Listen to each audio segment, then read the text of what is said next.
जय Hind. Welcome to all subscriber. आज थोड़ा सा लिंक में प्रॉब्लम आने से लेट हो गया है, बट इसके लिए मैं क्षमा चाहता हूं क्योंकि सडनली कुछ एक इमरजेंसी कमिटमेंट आ गया था जिसकी वजह से मुझे जाना पड़ गया। इमरजेंसी थी मेडिकल। तो अभी अच्छी बात है कि आप लोग आए हुए हैं और धीरे धीरे हम इस चैनल के ऊपर बाकियों को बताएं कि वो आ जाएं जल्दी से जल्दी, ताकि हम ये क्लास को शुरुआत कर सकें। और आप अगर सब्सक्राइब करेंगे तो इससे क्या है कि इसका नोटिफिकेशन जाएगा, और नोटिफिकेशन जाने से फिर क्या होगा कि आपको जैसे ही क्लास स्टार्ट होता है आपको पता चल जाएगा। तो जैसा कि मैंने पिछले बार बताया था कि एनसीसी के जो एग्जामिनेशन है वो किस प्रकार से होगा, कितने नंबर का होगा और उसमें क्या क्या चीज़ें पूछा जाएगा।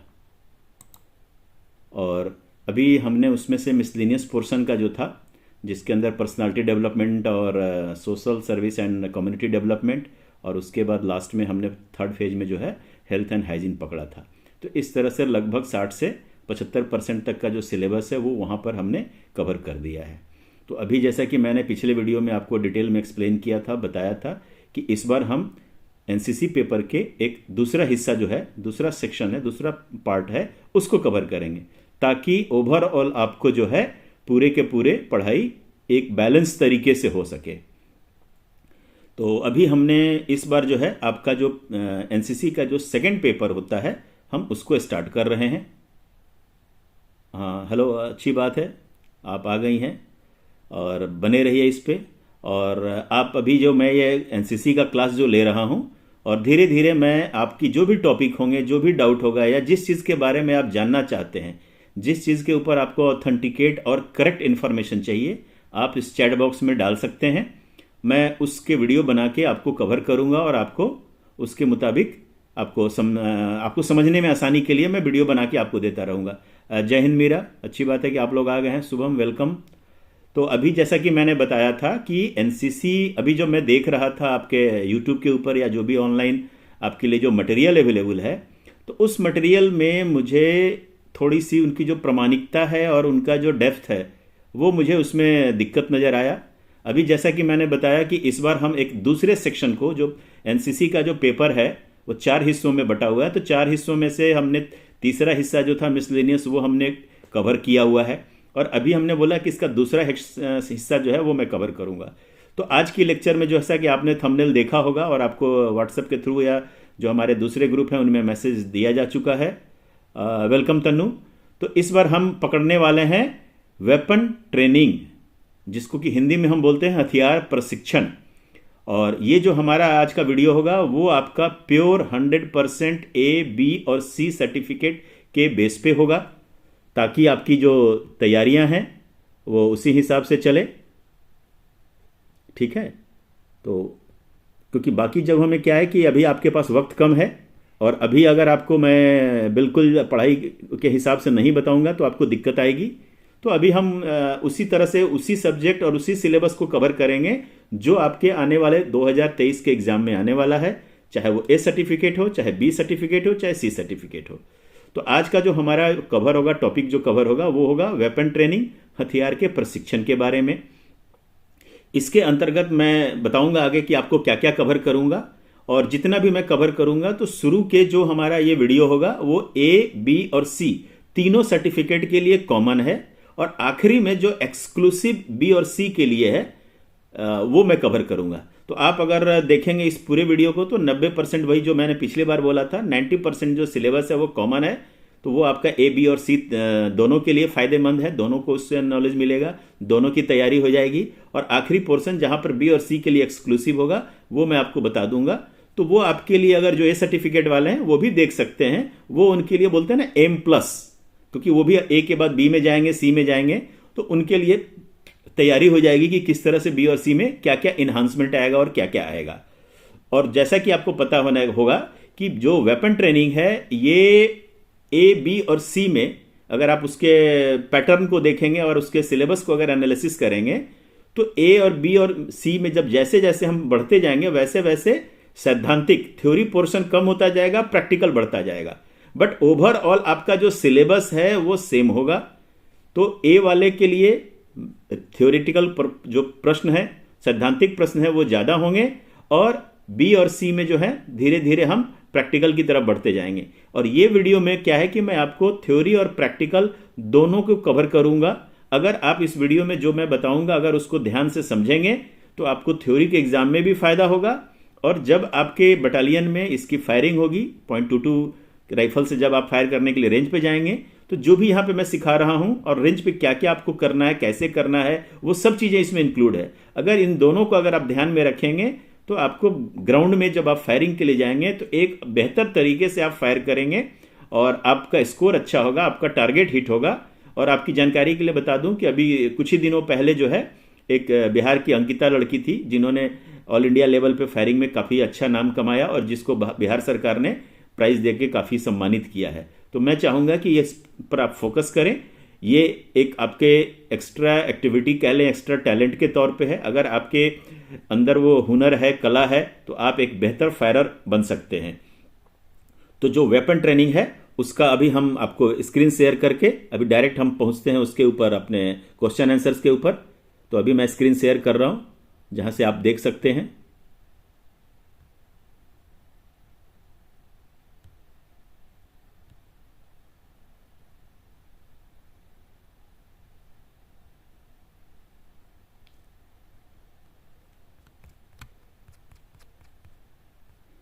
हाँ, तो अभी आपको मैंने स्क्रीन शेयर किया है। उम्मीद है कि सभी को ये स्क्रीन पे जो मैंने शेयर किया हुआ है वो आपको दिख रहा होगा अच्छे तरीके से। और अगर किसी को नहीं दिख रहा होगा तो आप अपने मोबाइल या लैपटॉप या पीसी जहां पर भी देख रहे हैं रिजोल्यूशन को सेट कर सकते हैं। रिजोल्यूशन जब आप बढ़ाइएगा दाहिने तरफ टॉप कॉर्नर में आपको सेटिंग मिलेगा, वहां जाके मिनिमम 360 या 480 में अगर आप जाएंगे तो जो भी स्क्रीन पे लिखा हुआ है वो आपको स्पष्ट दिखेगा। तो सबसे पहले जो आपका एनसीसी पेपर का जो सेकंड पेपर है वो कहलाता है वेपन ट्रेनिंग के नाम से, हिंदी में उसको हथियार प्रशिक्षण बोलते हैं। और ए सर्टिफिकेट के अंदर जो होगा, जो मैंने आपको बताया, सैद्धांतिक जो थ्योरी पेपर आएगा वो टोटल 35 नंबर का होगा और जो प्रैक्टिकल होगा वो 25 नंबर का होगा। उसी तरह से जब आप बी सर्टिफिकेट के लिए अगर आप अपीयर हो रहे हैं तो आपका थ्योरी पोर्शन वही सेम ए की तरह 35 का ही होगा और प्रैक्टिकल भी वही सेम 35 का होगा। लेकिन अगर आप सी सर्टिफिकेट की तैयारी कर रहे हैं तो उसमें आपका जो थ्योरी पोर्शन है वो घट जाता है और 10 नंबर का हो जाता है, लेकिन जो प्रैक्टिकल है वो आपका बढ़ जाता है, 55 नंबर का हो जाता है। तो इस तरह से आप देख सकते हैं कि ए और बी के लिए जो है टोटल 60 नंबर का है हथियार प्रशिक्षण वेपन ट्रेनिंग, और सी के लिए जो है वो आपका 65 हो जाता है। तो इस तरह से ये आपका मैंने नंबरों की बांट बता दी ताकि आपको पता चले कि नंबर कब कब कितना कितना आने वाला है। और जो भी सब्सक्राइबर अभी नहीं जुड़ पाए हैं चूंकि डिले स्टार्ट होने की वजह से, आप उनको फ़ोन करके बता सकते हैं ताकि वो भी जुड़ जाएं और वो भी इस क्लास का फ़ायदा करें। और इस पूरे तैयारी के दरमियान मैं चाहूँगा, क्योंकि मैं अभी देख रहा था एनालिटिक्स, तो ये मुझे दिख रहा था कि करीब करीब 50% लोगों ने सब्सक्राइब किया है जो भी हमारे वीडियो देख रहे हैं, बाकी 50% लोगों ने सब्सक्राइब नहीं किया है। तो मैं रिक्वेस्ट करूँगा कि आप जो लोग देख रहे हैं और जिन्होंने सब्सक्राइब नहीं किया है वो भी इसको सब्सक्राइब कर लें, क्योंकि सब्सक्राइब करने से क्या होता है कि जैसे ही आपका क्लास या वीडियो ऑनलोड होता है या ऑनलाइन आता है आपको तुरंत नोटिफिकेशन मिलता है और आप मिस नहीं करते हैं। अगर आप सब्सक्राइब नहीं करते हैं तो आप उस चीज़ को मिस कर जाते हैं, आपको पता नहीं चल पाता है और आपका फिर वो टाइम जो है, तैयारी जो है, उसमें आपको असर करेगा। तो सभी से रिक्वेस्ट है कि आप इस चैनल को सब्सक्राइब करें। और इसमें अगर कोई सब्सक्राइबर जो एनसीसी की तैयारी कर रहा है वो, उसके लिए हमने एक एक्सक्लूसिव प्लेलिस्ट बना रखा है एनसीसी एग्जाम 2023। उसके सारे वीडियो को पूरा देखें, क्योंकि आप अगर स्क्रॉल करके या हाई स्पीड में देखेंगे तो आप बहुत ही महत्वपूर्ण जानकारी को मिस कर जाएंगे। तो उसको स्क्रॉल करने के बजाय नोटबुक और पेन लेके बैठें और एक एक चीज़ को डिटेल में देखें, समझें और उसके नोट्स बनाएं। आपके जो भी ऑब्जेक्टिव हो चाहे सब्जेक्टिव एग्जाम हो वो यहीं से आने वाले हैं, और मैंने अपने वीडियो के अंदर आपके पूरे सिलेबस को अच्छे तरीके से कवर किया हुआ है। और इन केस आपको इस पूरे क्लास में कुछ भी चीज़ें अगर समझने में दिक्कत आती हैं या किसी चीज़ के बारे में आप ज़्यादा जानना चाहते हैं वो आप चैट बॉक्स में डाल दें अगर ऑनलाइन है तो, और अगर ऑनलाइन नहीं है तो आप कमेंट के अंदर अपना डाल सकते हैं। मैं हर कमेंट्स को रिप्लाई देता हूं और उसके मुताबिक फिर आपको कोशिश करूंगा कि आपके वो जो मन में डाउट है वो आपका दूर हो जाए। तो अब हम आते हैं कि ये जो वेपन ट्रेनिंग है ये आपके कॉमन सब्जेक्ट का हिस्सा है। एनसीसी के जो अंदर होता है, जय हिंद अमित, वेलकम। तो एनसीसी के अंदर आपको पता होगा कि आपके टोटल 4 पेपर होते हैं। First drill, second weapon training, third miscellaneous और फोर्थ आपका स्पेशल सब्जेक्ट होता है आर्मी, नेवी, एयरफोर्स और आरवीसी का अलग अलग। तो ये जो है वेपन ट्रेनिंग अपने आप में एक कंप्लीट सेक्शन है और ये सेकंड सेक्शन होता है। और इसके अंदर आपका, चूंकि मैंने ये जो क्लास मैं ले रहा हूं ये ए, बी और सी तीनों सर्टिफिकेट के लिए है, तो आपको पता होना चाहिए कि ये कॉमन सब्जेक्ट का हिस्सा है। जेडी और जेडब्ल्यू जो भी जूनियर वाले हैं उनके लिए जो टोटल पूरे 2 साल के अंदर जो क्लास हैं इस पर्टिकुलर सेक्शन में 33 क्लास होने चाहिए आपके, जिसमें थ्योरी और प्रैक्टिकल दोनों शामिल है, लेक्चर और डेमो दोनों शामिल है। और आपका जो सिलेबस है जूनियर विंग के लिए या जूनियर डिवीजन के लिए वो इस प्रकार से है। Introduction and characteristics of .22 rifle. .22 rifle का जो है परिचय और उसकी विशेषताएं। सेकंड पोर्शन जो है हैंडलिंग ऑफ .22 राइफल। .22 राइफल को किस तरह से इस्तेमाल में लाना है, क्या क्या हिदायतें बरतनी है, कैसे करना है, सेकंड पार्ट में ये है। फिर थर्ड पार्ट में आता है रेंज प्रोसीजर। जय हिंद शुभम। तो थर्ड पार्ट में आता है आपका रेंज प्रोसीजर। जब आप रेंज को जो हिंदी में बोलते हैं चांदमारी के लिए जब आप जाते हैं, जहां पर आप अपने फायरिंग की प्रैक्टिस करते हैं, तो उसी को हम रेंज कहते हैं और हिंदी में वो चांदमारी इलाका कहलाता है। तो जब आप फायरिंग के लिए जाते हैं, रेंज पे जाते हैं या चांदमारी के लिए जाते हैं, तो आपको क्या क्या एहतियात बरतना है, कैसे हथियार को हैंडल करना है, क्या हम करें कि हमारा फायरिंग बेहतर हो, अच्छा हो, तो ये सब चीजें इस पोर्शन में हम कवर करते हैं। साथ ही साथ शॉर्ट रेंज फायरिंग, जो आपका रेंज के ऊपर जो प्रोसीजर है वो रेंज प्रोसीजर में कवर हो जाता है। और शॉर्ट रेंज पे जो फायरिंग आप करते हैं, आपको मालूम होना चाहिए कि जो ये .22 राइफल है इसकी जो मारक क्षमता है वो कम है, सीमित है, इसीलिए इसके लिए बहुत बड़े रेंज की जरूरत नहीं होती है, छोटे रेंज पे आपकी जो है वो फायर कराया जाता है। तो इसीलिए हम बोलते हैं कि शॉर्ट रेंज के ऊपर आपको फायरिंग किस तरह से करना है, क्या एहतियात बरतना है, क्या क्या सुरक्षा के नियम को फॉलो करना है, उसके बारे में बताया गया। तो ये मैंने आपको अभी बता दिया कि जूनियर विंग के अंदर वेपन ट्रेनिंग, हथियार प्रशिक्षण के अंदर क्या क्या सिलेबस का हिस्सा है। अब आ जाइए सीनियर विंग। सीनियर विंग जो SDSW है, जो बी और सी की तैयारी कर रहे हैं, अगर आप जूनियर से कंपेयर करेंगे तो introduction and characteristics of .22 rifle same, handling of .22 rifle same, range procedure same, short range firing same. जो एडिशनल उनको पढ़ना पड़ रहा है बी और सी को, वो है थ्योरी ऑफ ग्रुप के सिद्धांत है, क्या है, कैसे है, ये एक एडिशनल टॉपिक ऐड किया गया है बी और सी के लिए, जिसको कि मैंने अभी बताया। तो आप देखेंगे कि मैक्सिमम पोर्शन जो है ए, बी और सी में कॉमन है। थ्योरी ऑफ ग्रुप जो है वो एक्सक्लूसिव बी और सी के लिए, सीनियर डिवीजन के लिए, जो कि मैं सबसे आखिरी में कवर करूंगा। तो इस तरह से आप इस वीडियो में बने रहें ताकि आपको पूरी बात पता चले।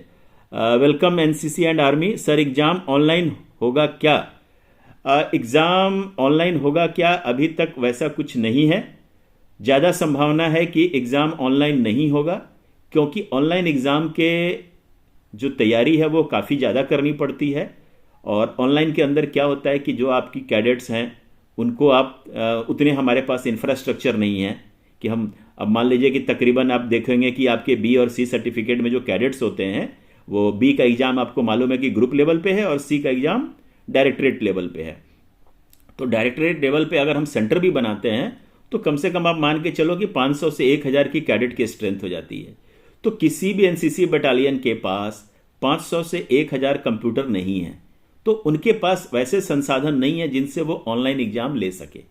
और अगर ये एग्जाम की जिम्मेदारी हम किसी थर्ड पार्टी, जैसे बाकी जो जॉब के एग्जाम होते हैं टाटा TCS से या और भी जो कंपनी है उनसे कॉन्ट्रैक्ट करें, तो वो एक लंबा चौड़ा प्रोसेस है और सरकारी काम है, तो वो सब अभी कोई ऐसा चीज शुरुआत नहीं हुआ है। तो इसका मतलब है कि ऑनलाइन एग्जाम नहीं होगा। एग्जाम जो होगा वो ऑफलाइन होगा, ए के लिए भी, बी के लिए भी और सी के लिए भी। तो आप ये मान के चलें कि बी और सी का जो परीक्षा होगा वो जैसे आपको पिछले साल आपने देखा होगा कि एग्जामिनेशन हॉल व किसी खास स्कूल में आपका सेंटर डाला जाएगा, 3 घंटे का आपको टाइम मिलेगा, वहां पे आपको एक प्रश्न पत्र दिया जाएगा जिसमें आपके ये जो चारों सेक्शन है, पेपर 1, 2, 3 और 4, ये अलग अलग या तो एक ही में प्रिंट होगा या अलग अलग पेजेज होंगे। फिर आपको नोटबुक में, आंसर शीट में आपको उसी के मुताबिक ऑफलाइन लिखना पड़ेगा। फिर वो आपको उसी तरह से जैसे मैनुअली चेक होता है वैसे चेक होगा। तो अभी हम आते हैं मेन मुद्दे पे। तो अभी आपको मैंने बता दिया कि जूनियर विंग के अंदर क्या क्या सिलेबस है। सीनियर विंग में जो एडिशनल है वो आपको पढ़ना है थ्योरी ऑफ ग्रुप। चूंकि ये जो विषय है आपको ज़्यादातर आपके पीआई पढ़ाते हैं, और पीआई चूंकि जो भाषा यूज करते हैं वो हिंदी यूज करते हैं, और लिखने में ये जो इस्तेमाल करते हैं इनको हम रोमन हिंदी बोलते हैं। तो रोमन हिंदी में चूंकि ये लिखा हुआ है इसीलिए मैंने इसको हिंदी में ट्रांसलेट करके अलग से आपके लिए नहीं लिखा है। अगर जो भी हिंदी भाषी हैं अगर इसको पढ़ेंगे तो उनको हिंदी समझ में आ जाएगी, और अगर कोई उनको समझ में नहीं आए तो वो चैट बॉक्स में डाल सकते हैं, मैं उनको एक्सप्लेन करने की कोशिश करूंगा। अब हम आते हैं introduction and characteristics of .22 rifle. .22 rifle एक हल्का और साधारण हथियार है।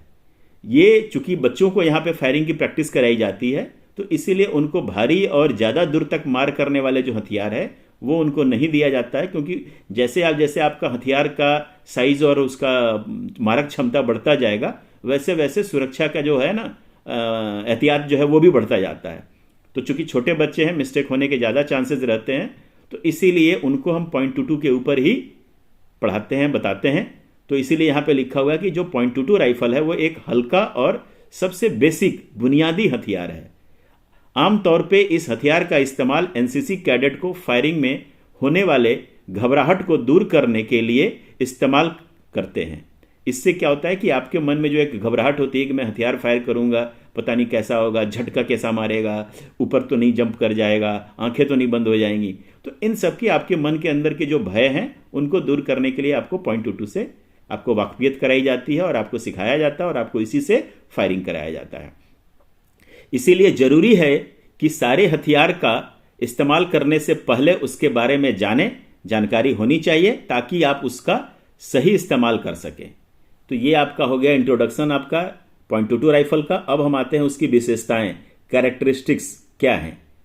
आपको पता होना चाहिए कि जो एनसीसी में .22 राइफल आपके सिलेबस के अंदर दिया गया है वो दो प्रकार के हैं। जो .22 राइफल है एनसीसी में वो वैसे तो ग्राउंड में मार्केट में जाएंगे तो आपके हो सकता है आपके बटालियन में भी 2 से ज़्यादा वेराइटीज के होंगे, लेकिन जो आपको पढ़ना है जिस पर एग्जाम में प्रश्न आएगा या प्रैक्टिकल कराया जाएगा वो ये 2 तरह के होते हैं। जो .22 राइफल है वो आपके लिए पढ़ाई के लिए जो है वो आप लिख के चलें, मान के चलें कि आपके पास जो .22 राइफल होता है वो 2 प्रकार के होते हैं। पहले वाले को हम बोलते हैं जो 2 प्रकार के होते हैं वो होता है आपका Mark 4 बोल्ट एक्शन, और जो दूसरा होता है .22 डिलक्स बोल्ट एक्शन। तो आप अगर देखेंगे तो ये नाम आप रट लें, इसको लिख लें अपने नोटबुक में। ये 2 प्रकार के होते हैं, Mark 4 बोल्ट एक्शन और डिलक्स बोल्ट एक्शन। तो ये 2 अलग अलग हैं और ये दोनों का जो उत्पादन है या मैन्युफैक्चरिंग है वो अलग अलग है। तो इसी का है, और उनकी जो एक पैरामीटर या डाटा है वो डाटा मैंने स्क्रीन पे डिस्प्ले किया हुआ है। जो आपका Mark 4 है उसकी जो लंबाई है वो 45 इंच है, जबकि डिलक्स जो है उसकी जो लंबाई है वो है 43 इंच। वेट जो है आपका लिखा हुआ है 3.93 2.78। मैगजीन कैपेसिटी में आप देखेंगे दोनों में डिफरेंस है। जो आपका Mark 4 है उसमें 10 राउंड की मैगजीन होती है जिसमें चैम्बर होता है जिसमें 10 कारतूस आते हैं। जो डिलक्स है उसमें 5 कारतूस आते हैं। ये डाटा मैं इसलिए दिखा रहा हूं कि आपके ऑब्जेक्टिव यहीं से आएंगे। आपको प्रश्न पूछा जा सकता है कि Mark 4 में कितने राउंड आते हैं, तो आपको लिखना है 10। डिलक्स .22 में कितने राउंड की मैगजीन होती है, तो 5।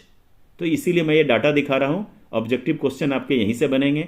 उसके बाद आता है मजल वेलोसिटी। मजल वेलोसिटी जो है हम सबसे पहले थोड़ा एक्सप्लेन कर देता हूं ताकि आपको समझने में आसानी होगी। मजल, आपने अगर राइफल देखा होगा तो राइफल का एक सिरा जिसको बट कहते हैं, जिसको आप अपने कंधे से लगाते हैं, उस सिरे को बट कहते हैं। और ठीक उसके विपरीत जो लोहे की नली आपको दिखती है, नली का जो किनारा जहां से गोली निकलती है उसको हम मजल एंड बोलते हैं। तो मजल वेलोसिटी का मतलब हुआ कि जो गोली आपके फायर करने के बाद .22 राइफल से मजल एंड को छोड़ के निकलती है बाहर, उस समय उस बिंदु पे जो उसकी गति होती है उसको हम बोलते हैं मजल वेलोसिटी। तो Mark 4 की जो वेलोसिटी है वो है 2700 फीट पर सेकेंड, और आपका डिलक्स का भी वही सेम है 2700 फीट पर सेकेंड। उसके बाद अगर आप उस राइफल को कभी खोलने जोड़ने का मौका मिलेगा या सफाई करने का मौका मिलेगा तो आप उसके बैरल जो है उसको अंदर अगर आप झांक कर देखेंगे तो देखेंगे कि ऐसा नहीं है कि वो बैरल स्मूथ है, चिकना है, उसके अंदर ग्रूव बने होते हैं, खांचे बने हुए होते हैं। तो जो उसमें ग्रूव बना हुआ है, दोनों में राइफल में 6-6 ग्रूव बने हुए हैं, और वो ग्रूव RH का मतलब राइट हैंडेड। अगर आप कोई भी चूड़ी या पेंच देखते हैं तो उसमें जैसे ग्रूव बना हुआ होता है, तो राइट हैंड का मतलब वो बट एंड से लेके जो है आपका बट एंड से लेके जो मजल एंड तक की तरफ जब आप बढ़ेंगे बैरल की तरफ, तो वो राइट हैंड साइड में घूमता हुआ आगे निकलेगा। इसका मतलब ये है कि जो गोली हम फायर करेंगे वो गोली ऐसा नहीं है कि सिर्फ सीधा लेफ्ट टू राइट या बैरल से लेके आपके टारगेट की तरफ जाएगा। उसके अंदर ये जो ग्रूव है स्पिन देते हैं। आपने अगर क्रिकेट देखा होगा तो क्रिकेट में देखे होंगे एक फास्ट बॉलर है जो बॉल को सीधा फेंकता है और थोड़ा सा हल्का स्विंग कराता है, लेकिन एक स्पिनर होता है जो बॉल को पूरा घुमाता है, जो आपका डेविएट होता है। तो ये जो राइफल में ग्रुप्स बनाए जाते हैं, ये ग्रुप राइफल में गोली को एक स्पिन देते हैं। अब आपका अगला प्रश्न होना चाहिए कि सर स्पिन देने का फायदा क्या है? तो होता क्या है कि एक मतलब इसके पीछे एक वैज्ञानिक कारण है कि जब आप गोली को स्पिन दे देते हैं तो गोली जो है अपने जो पाथ है, जो उसका रास्ता है, उससे नीचे नहीं गिरती है, अपने रास्ते से भटकती नहीं है और वो अपने रास्ते को पकड़ के चलती है। तो इसीलिए इसको स्पिन दिया जाता है ग्रुप की मदद से। और इसी को हम बाद में, अगर आप आगे पढ़िएगा, अगर आपको इंटरेस्ट है हथियार के बारे में, तो जो राइफल का बैरल होता है जनरली 2 प्रकार के होते हैं। एक बिल्कुल चिकना, अगर आपके घर में या रिलेटिव में किसी के पास 12 बोर का अगर गन होगा, उसको देखिएगा तो उसका बिल्कुल मिरर की तरह वो चमकेगा अंदर का बैरल, लेकिन इसके बैरल में ग्रुप बना होता है। तो इसी तरह के 2 बैरल होते हैं। एक में जो चिकना होता है उसको हम बोलते हैं जो है क्लीन वाला होता है वो, और ये वाला जो होता है ग्रुप वाला, ये ग्रुप वाला होता है। तो इस तरह से 2 तरह के बैरल होते हैं। बट आपके लिए जो .22 राइफल है उसमें ग्रुप दिया हुआ है। ग्रुप देने का रीजन बता दिया कि आपकी गोली की एक्यूरेसी बढ़ जाएगी, गोली का जो हिटिंग है वो बढ़ जाएगा। अब इसके बाद अगला आता है इफेक्टिव रेंज। इफेक्टिव रेंज का मतलब कहां तक ये दुश्मन को मार सकता है, आदमी को नुकसान पहुंचा सकता है या आदमी की मृत्यु हो सकती है। तो .22 का रेंज है, यहां पे लिख लें आप, 25 यार्ड, 25 यार्ड्स। अगर मीटर में पूछा जाए तो 23 मीटर, दोनों का, डिलक्स का भी और मार्क 4 का भी। यहां पर मैं इसलिए ये बताना चाहूंगा कि कुछ किताबें हैं जो आपके पब्लिशर का मैं नाम नहीं लूंगा, लेकिन कुछ किताबों में आपको ये डाटा गलत मिलेगा, कहीं 50 यार्ड मिलेगा, कहीं 50 मीटर मिलेगा। तो उन सब में क्या है, प्रिंटिंग के समय कुछ तकनीकियां रह जाती हैं, कमियां रह जाती हैं, जो कि वो दूर नहीं करते हैं। तो जो मैं डाटा दिखा रहा हूं, आपको इसी डाटा को फॉलो करना है। और अगर आपको इसके ऊपर कोई डाउट है या कोई प्रॉब्लम है तो आप चैट बॉक्स में या कमेंट में डाल सकते हैं। तो ये आप नोट कर लेंगे कि दोनों तरह के .22 राइफल का इफेक्टिव रेंज जो है वो है 25 यार्ड्स यानी 23 मीटर। अब इसके बाद एक दूसरा आता है कि आपको हमने मजल वेलोसिटी बता दिया। आप सभी ने पत्थर देखा होगा, तो एक तो होता है कि आपने किसी को पत्थर फेंक के मारा तो उसको चोट लगी, और एक हुआ कि पत्थर कितनी दूर तक जा सकता है। तो उसी तरह से दूसरा आता है मैक्सिमम रेंज, कि मतलब अगर गोली निकलती है राइफल से तो वो कितनी दूर तक जा सकती है। तो यहां पर आप देखेंगे कि दोनों का जो है वैल्यू सेम है, 1700 यार्ड 1700 गज, और मीटर में अगर आप जाएंगे 1550 मीटर 1550 मीटर या 1700 गज। अब यहां पर एक चीज और वैल्यू याद रखना है, आपके ऑब्जेक्टिव में क्वेश्चन आ सकता है कि एट व्हाट एंगल। तो यहां पे लिखा है 33 एंगल, 33 डिग्री, जो ऊपर में गोल घेरा हुआ है उसको हम डिग्री डिनोट करते हैं, वो डिग्री कहलाता है। तो कहने का मतलब अगर आप राइफल को सीधा करके फायर करेंगे तो आपको मालूम होना चाहिए कि जब यहां से बैरल आगे निकलता है तो अपनी वजन से वो धीरे धीरे नीचे गिरता है। तो जो उसका पाथ होता है वो पैराबोलिक होता है और बाद में जाके ग्राउंड में गिर जाता है। और अगर हमको मैक्सिमम रेंज चाहिए तो बैरल को हम क्या करते हैं, टिल्ट करते हैं। किधर? डाउनवर्ड नहीं, अपवर्ड। अपवर्ड अगर हम टिल्ट करते हैं तो ये जो हॉरिजॉन्टल के साथ जो एंगल बनाता है, इस एंगल को बोला गया है वहां पे 33 डिग्री। मतलब हॉरिजॉन्टल से आप अगर 33 डिग्री ऊपर करके अगर उस राइफल से फायर करेंगे तो गोली सबसे ज्यादा दूर आपकी जो ये बताई गई है 1700 गज या 1550 मीटर पे जाएगी। उसके बाद अगला आता है कैलिबर। कैलिबर जो होता है, जो नली का डायमीटर, व्यास, उसी को हम कैलिबर बोलते हैं। तो इनका जो कैलिबर है वो है .22। अब 0.22 से आपको अगर थोड़ा समझ में नहीं आता है तो उसके बगल में ध्यान दीजिए, इंच का जो ये डबल डॉट लगाया हुआ है, ये डबल डॉट का मतलब इंच, मतलब ये जो है 0.22 इंच, उसका जो डायमीटर है वो 0.22 है। चूंकि पहले इंच, फुट, पाउंड इस्तेमाल होता था, तो ये चूंकि बहुत पुराने समय से चला आ रहा है, तो इसीलिए हम 0.22 बोलते हैं बोलचाल की भाषा में। और अभी आपने देखा होगा कि जो हमारे नए हथियार आ रहे हैं, चाहे इंसास हो चाहे SLR हो, वहां पे अगर यही कैलिबर जो होता है, इंसास का 5.56 mm है, SLR का 7.62 mm है, तो वो अभी मैट्रिक प्रणाली में कन्वर्ट हो गया है। ये चूंकि अभी पुराना इस्तेमाल होते आ गया है, तो इसीलिए जो इसका कैलिबर है, डायमीटर है, वो है 0.22 इंच। तो वो सिंबल आप याद रखेंगे कि 0.22 के ऊपर इंच के जो 2 डॉट लगाए हुए हैं, या तो वो लगा दें उसके ऊपर, या तो बगल में लिख दें 0.22 इंच। उसके बाद आ जाइए कि इसमें जो इस्तेमाल होता है एम्यूनिशन, गोली, वो किस तरह का होता है। तो नेचुरली जो कैलिबर होगा, कैलिबर से मिलता जुलता ही आप उसमें गोली डालेंगे, तो इसीलिए जो उसके अंदर एम्यूनिशन यूज होगा, जो गोली यूज होगा, वो भी 0.22 होगा। अब उसके बाद आता है कि भाई हथियार जब है, उसके जो है उससे आप कितना ज्यादा तेजी से फायर कर सकते हैं। तो उसका यहां पर रेट ऑफ फायर जो है, फायर करने की जो गति है, वो आपको लिखा गया है। दोनों का डाटा सेम है। इससे आप 1 मिनट में 5 राउंड फायर कर सकते हैं नॉर्मल तरीके पे, और अगर आप बहुत स्पीड में करेंगे तो ये 10 से 15 राउंड तक आप 1 मिनट में फायर कर सकते हैं। तो ये उस हथियार की जो है विशेषता है। और आपको ये इसलिए लिखा हुआ है क्योंकि ये दोनों के दोनों बोल्ट एक्शन है। तो बोल्ट एक्शन में क्या होता है कि आप हर फायर करने से पहले जो उसका बोल्ट है उसको पीछे कॉक करते हैं, फिर उसमें ऑटोमेटिक जब आप उसको आगे पुश करते हैं बोल्ट को, तो गोली चैम्बर से निकल, आपके मैगजीन से निकल के चैम्बर में फीड होता है और वो होता है। तो चूंकि ये मैनुअल है, तो आप उसमें हर आदमी का अपना अपना स्पीड होता है, इसीलिए उन्होंने बोला है कि 5 राउंड 1 मिनट में फायर कर सकते हैं नॉर्मली, और अगर ज़्यादा तेजी से करेंगे तो 10 से 15 राउंड तक आप निकाल सकते हैं। नीचे मैंने उनका फोटोग्राफ्स दिया हुआ है। अभी जो मैंने बोला कि आपके जो 0.22 राइफल है वो 2 तरह के होते हैं, तो आपको मैं यहाँ पिक्चर भी दे रखा हूँ ताकि आप इस पिक्चर को देख के ये समझ सकते हैं कि आपको कौन सा राइफल मिला हुआ है। तो यहाँ पर अगर आप ध्यान से देखेंगे तो जो 0.22 मार्क 4 है, ये आपको अगर इसकी शक्ल को ध्यान से देखेंगे, और अगर कोई आपके में से हथियार के शौकीन है, तो ये आपके जो पहले बिहार पुलिस या जो पुलिस वाले यूज करते थे 303, या जो 303 से मिलता जुलता है। और इसको पहचानने का तरीका है कि पीछे से, मतलब बट से लेके मजल तक, इसके अंतर्गत लकड़ी का काफी इस्तेमाल होता है। तो जो ये लकड़ी का पोर्शन है, इसको हम फर्नीचर बोलते हैं। तो इसका जो फर्नीचर है वो वुडन पोर्शन इसमें ज्यादा होता है, तो वो मार्क 4 होता है। उसी के नीचे हमने 0.22 डिलक्स भी आपको दे रखा है। तो डिलक्स को अगर आप ध्यान से देखेंगे, खास करके बैरल के तरफ, मजल एंड के तरफ, तो आप देखेंगे कि एक समय के बाद जाके लकड़ी खत्म हो जाता है और आगे सिर्फ लोहे की पाइप आपको दिख रही होगी, बैरल दिख रहा होगा। तो ये बैरल अगर आपको नंगा दिख रहा है आगे की तरफ, वो डिलक्स हो गया, और अगर आपको पूरे के पूरे राइफल में अगर लकड़ी दिख रहा है, वो हो गया मार्क 4। तो ये एक आपको पहचानने का तरीका है कि किस तरह से आप दोनों राइफल को पहचान सकते हैं।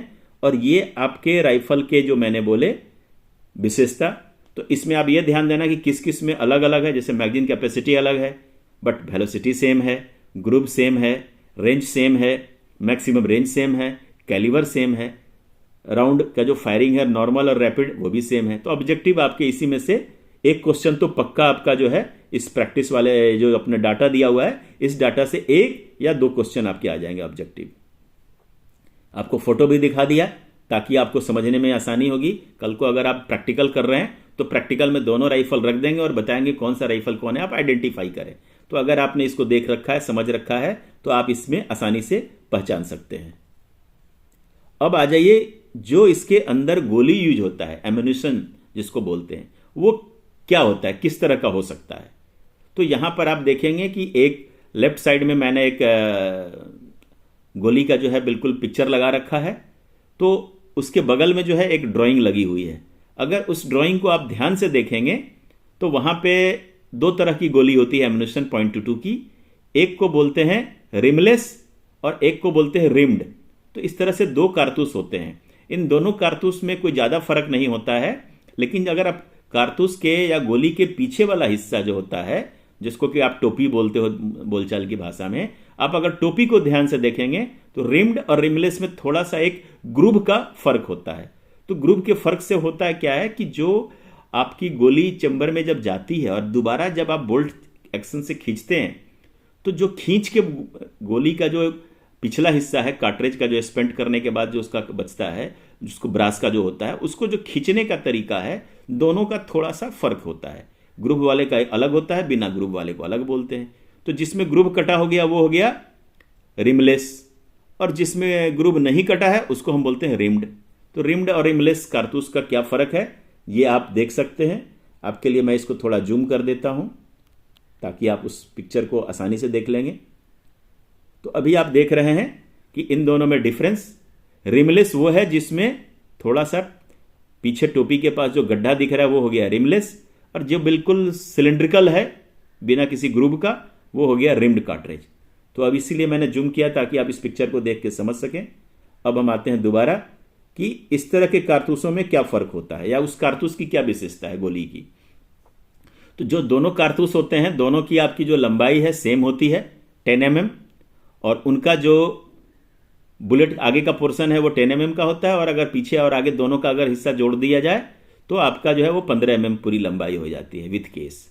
उनका जो वजन होता है वेट वो 38 से 40 ग्राम के बीच में होता है। और इसकी जो बनावट अगर आपने पिक्चर ऊपर देखा होगा तो इसमें पीछे का जो बॉडी है सेल, ये आपको मैं यहां दिखा रहा हूं, अगर आप इसको ध्यान से देखेंगे तो इसमें जो पीला वाला पोर्शन है वो आपका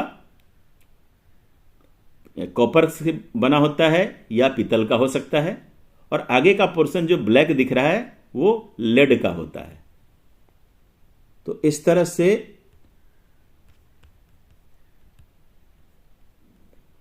से जो आपका मटेरियल होता है, उस मटेरियल जो उसमें इस्तेमाल होता है, आगे का जो ब्लैक पोर्शन है वो लेड का होता है, और पीछे का पोर्शन कॉपर का भी हो सकता है और ब्रास का भी होता है। और उसके बाद दाहिने तरफ मैंने एक फोटो बना रखा है, वो भी आपको मैं दिखाना चाहूंगा। अब अगर उस बुलेट को कभी जानना चाहोगे कि भाई उस गोली के अंदर क्या होता है, तो वो गोली में जैसा कि मैंने बताया आगे का पोर्शन जो बुलेट है जो ब्लैक कलर का था पिछले फोटो में आपने दिखा, वो लेड का बना होता है। लेड एक हेवी मेटल के नाम से जाना जाता है। और पीछे जो आप देख रहे होंगे जो पीतल वाला पोर्शन है उसके अंदर आपका एक्सप्लोसिव बारूद जो है वो भरा रहता है, जिसको कि आप प्राइमिंग पाउडर भी कहते हैं। केस के अंदर जो है पाउडर भरा रहता है, बारूद भरा रहता है, और आगे के पोर्शन में बुलेट लगा रहता है, और वो कस के प्रेस करके सील किया हुआ रहता है। जैसे ही आप गोली चलाते हैं तो जो आपका ट्रिगर है, ट्रिगर ऑपरेट होता है और इस गोली के पेंदे पे चोट मारता है। जब चोट मारता है तो जिसके अंदर का बारूद है वो जलता है, और बारूद जलने से आपको पता है जब गर्म होता है कोई चीज़ें तो फैलता है, जगह नहीं है तो प्रेशर बिल्टअप होगा, और इतना ज़्यादा प्रेशर बिल्टअप होता है कि जो आपका बुलेट है वो बैरल को छोड़ता हुआ, जो मजल वेलोसिटी हमने बताया 2700, उस मजल वेलोसिटी से ये आगे निकलता है और जाके आपके टारगेट को हिट करता है।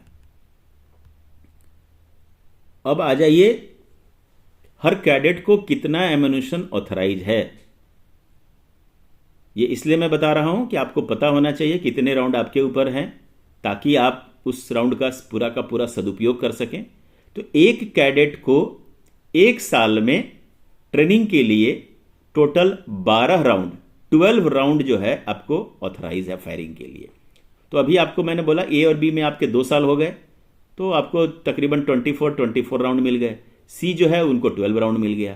तो ये मैंने इसलिए ऑथराइजेशन यहां पे लिखा हुआ है कि एग्जाम में इससे क्वेश्चन आ जाएंगे कि भाई फायरिंग के लिए आपको एक साल में कितने राउंड की आपको ऑथराइज है। तो आंसर इसका होगा 12 राउंड। .22 राइफल जो है एक बहुत ही कारगर है और सीधा साधा हथियार है, जिसकी मदद से कैडेट को दुरुस्त फायर करने का तरीका सिखाया जाता है। इस हथियार की अच्छी जानकारी होने से कैडेट अच्छा फायर बना सकते हैं। अब आइए कि .22 राइफल को कैसे हैंडल करना है। तो यहां पर आपके कैरेक्टरिस्टिक्स और इंट्रोडक्शन ऑफ .22 राइफल खत्म होता है। अब हम दूसरे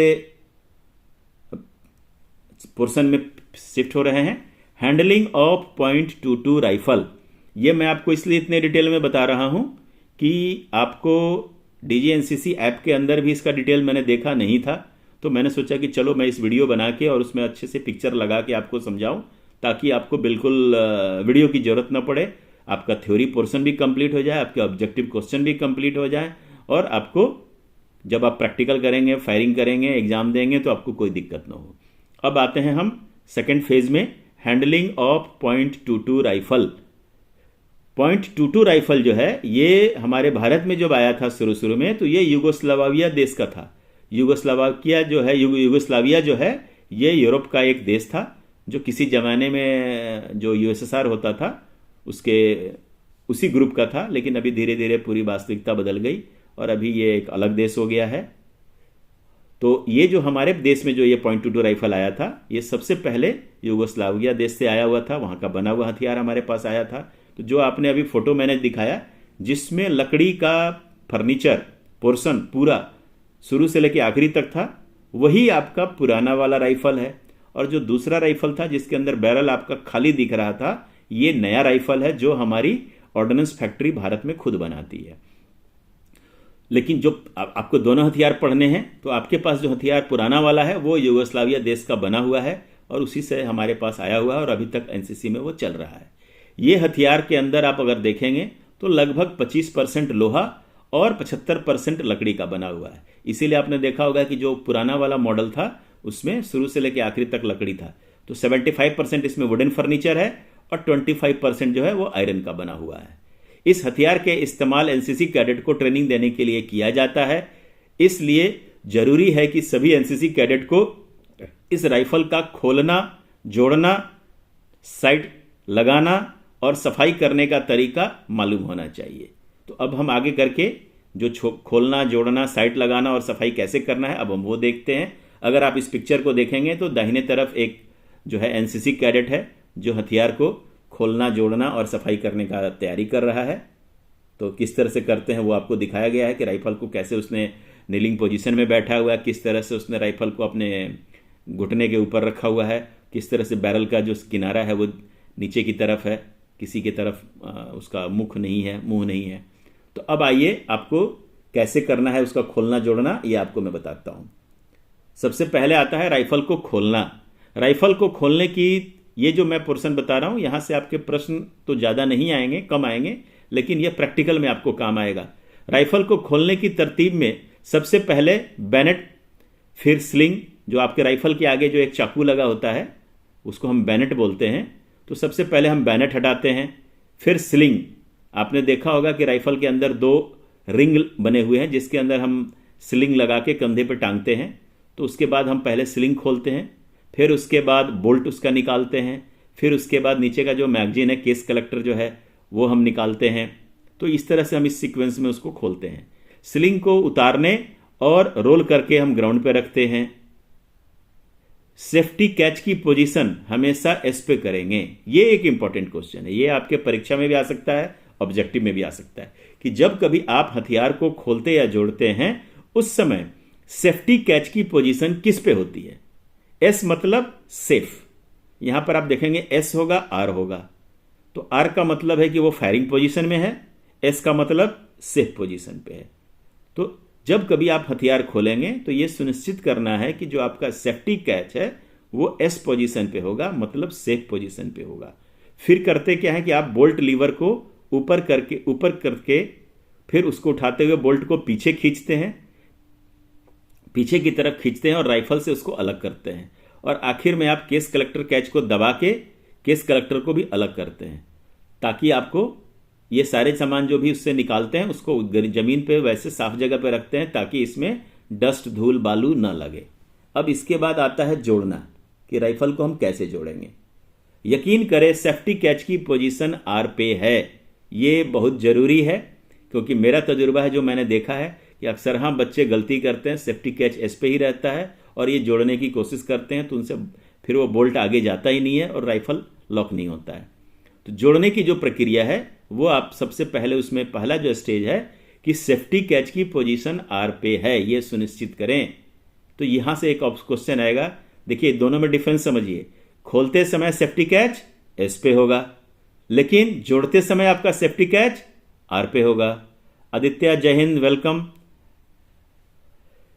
आप अपने प्रश्न डाल सकते हैं, और अगर इसके अलावा भी कुछ चीज़ आपको जानना चाहिए या जानने में इंटरेस्ट रखते हैं तो वो इस पर आप डाल सकते हैं। और अगर आप लोगों ने सब्सक्राइब नहीं किया है तो सब्सक्राइब कर लें, नहीं तो आप इंपॉर्टेंट नोटिफिकेशन मिस कर जाएंगे।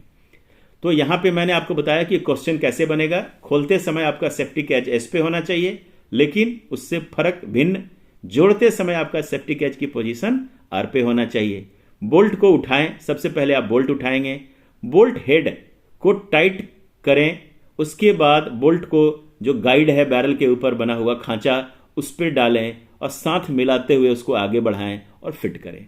जोड़ते समय यदि एक से ज़्यादा राइफल खुला है तो उसके पुर्जों की रजिस्ट्रेशन नंबर चेक कर लें। ये देखिए बहुत ज़रूरी पॉइंट है। सर बी का एग्ज़ाम ऑब्जेक्टिव नहीं होगा क्या? आदित्य आप इसमें बने रहें, मैं सारे प्रश्न को आखिरी में लूँगा और वहाँ पे आपके ये सारे डाउट मैं दूर कर दूँगा। उसके अलावा आप पहले आप पढ़ाई कर लें, क्योंकि आपको वो पढ़ाई अगर आपकी की हुई है, ऑब्जेक्टिव होगा सब्जेक्टिव होगा, आप बिल्कुल एग्ज़ाम दे सकते हैं। फिर भी ये सवाल मैं जब एक सेक्शन ख़त्म होगा उसके बाद मैं लूँगा। तो अभी मैंने बताया दोनों में डिफरेंस, सेफ्टी कैच आर और एस पे का जो डिफरेंस होगा वो बता दिया। बोल्ट को उठाना है, बोल्ट को गाइड पे डाल के स्लाइड करते हुए आगे लॉक करना है।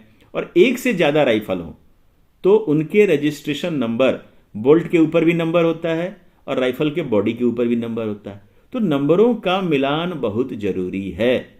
अब आप कह सकते हो सर मिलाने की क्या जरूरत है, कोई किसी में डाल दे, लेकिन ऐसा नहीं होता। होता क्या है ग्राउंड में कि जब ये राइफल को फैक्ट्री में बनाई जाती है तो इनके दो पार्ट के बीच, जब आपको मालूम है कि दो पार्ट एक दूसरे के ऊपर स्लाइड हो रहा है, अगर स्लाइड हो रहा है तो मैचिंग बहुत जरूरी है। तो होता क्या है कि जब वो दो पार्ट्स को मैच कराते हैं तो उसमें कहीं फिनिशिंग करनी है, कहीं ग्राइंडिंग करनी है, तो उसको परफेक्टली मैच कराने के लिए उसको एक फिनिशिंग देते हैं।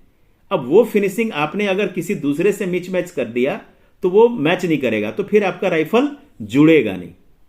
तो आपको नहीं जुड़ेगा ठीक से तो आपके फायरिंग में रुकावट आएगा और हो सकता है कि वो आपको हादसा भी हो जाए। तो जब एक से ज़्यादा की राइफल साफ सफाई आप करते हैं, वेलकम अंकित, आप आए, अच्छी खुशी बात है, आप इसमें बने रहें। तो जब कभी एक से ज़्यादा राइफल खुला हो या जब एक सामूहिक तौर पे राइफल की सफाई हो रही हो और आप जब सफाई करने के बाद राइफल को जोड़ रहे हैं तो ये सुनिश्चित करें कि जिस राइफल का बॉडी में जो नंबर है, जो उसका बोल्ट है, उसमें भी वही सेम नंबर हो। एक ही नंबर वाले पार्ट्स को जोड़ना है। अगर आपने जल्दीबाजी में गलत राइफल जोड़ दिया तो उसका जो बोलते हैं ना कैस्केडिंग इफेक्ट, वो सब पे होगा, एक का दूसरे में, दूसरे का तीसरे में, तीसरे का चौथे में। फिर जब आप फायरिंग के लिए जाएंगे तो आप उतना ध्यान देंगे नहीं, तो फिर आपकी फायरिंग खराब हो जाएगी। तो ये सुनिश्चित करेंगे कि जिस राइफल का जो हिस्सा है, पुर्जा है, वो उसी में डालें। और इसी के लिए आपको बोला जाता है कि जब आप राइफल खोलते हैं तो खोलते समय राइफल के बॉडी के पास ही उसका एक ही तरफ रखें। अगर आप लेफ्ट रखते हैं तो सभी लेफ्ट रखें, एक राइट रखते हैं तो राइट ही रखें।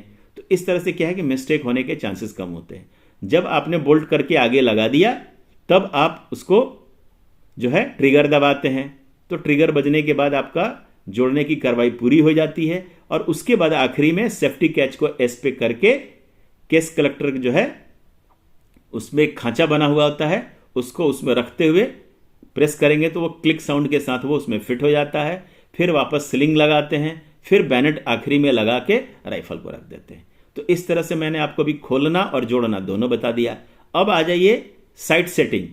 आप जब राइफल से गोली चलाते हैं या फायर करते हैं तो उसके आगे और पीछे आपने देखा होगा साइट होता है जिसकी मदद से आप निशाना लेते हैं टारगेट को।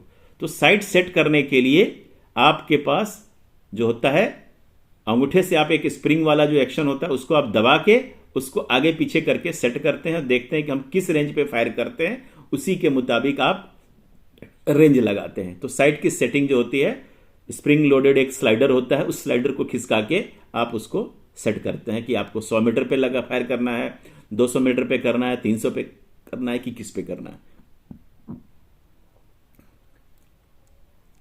अब आइए राइफल को सफाई करने का तरीका। फोटोग्राफ्स भी मैंने दाहिने तरफ लगा रखे हैं जहां पर आपके 2 पीआई हथियार को सफाई करते हुए दिखा रहे हैं। ये फोटोग्राफ्स मैंने इसलिए लगाया है कि खास करके आप ये दोनों पीआई के पोजीशन को देखें।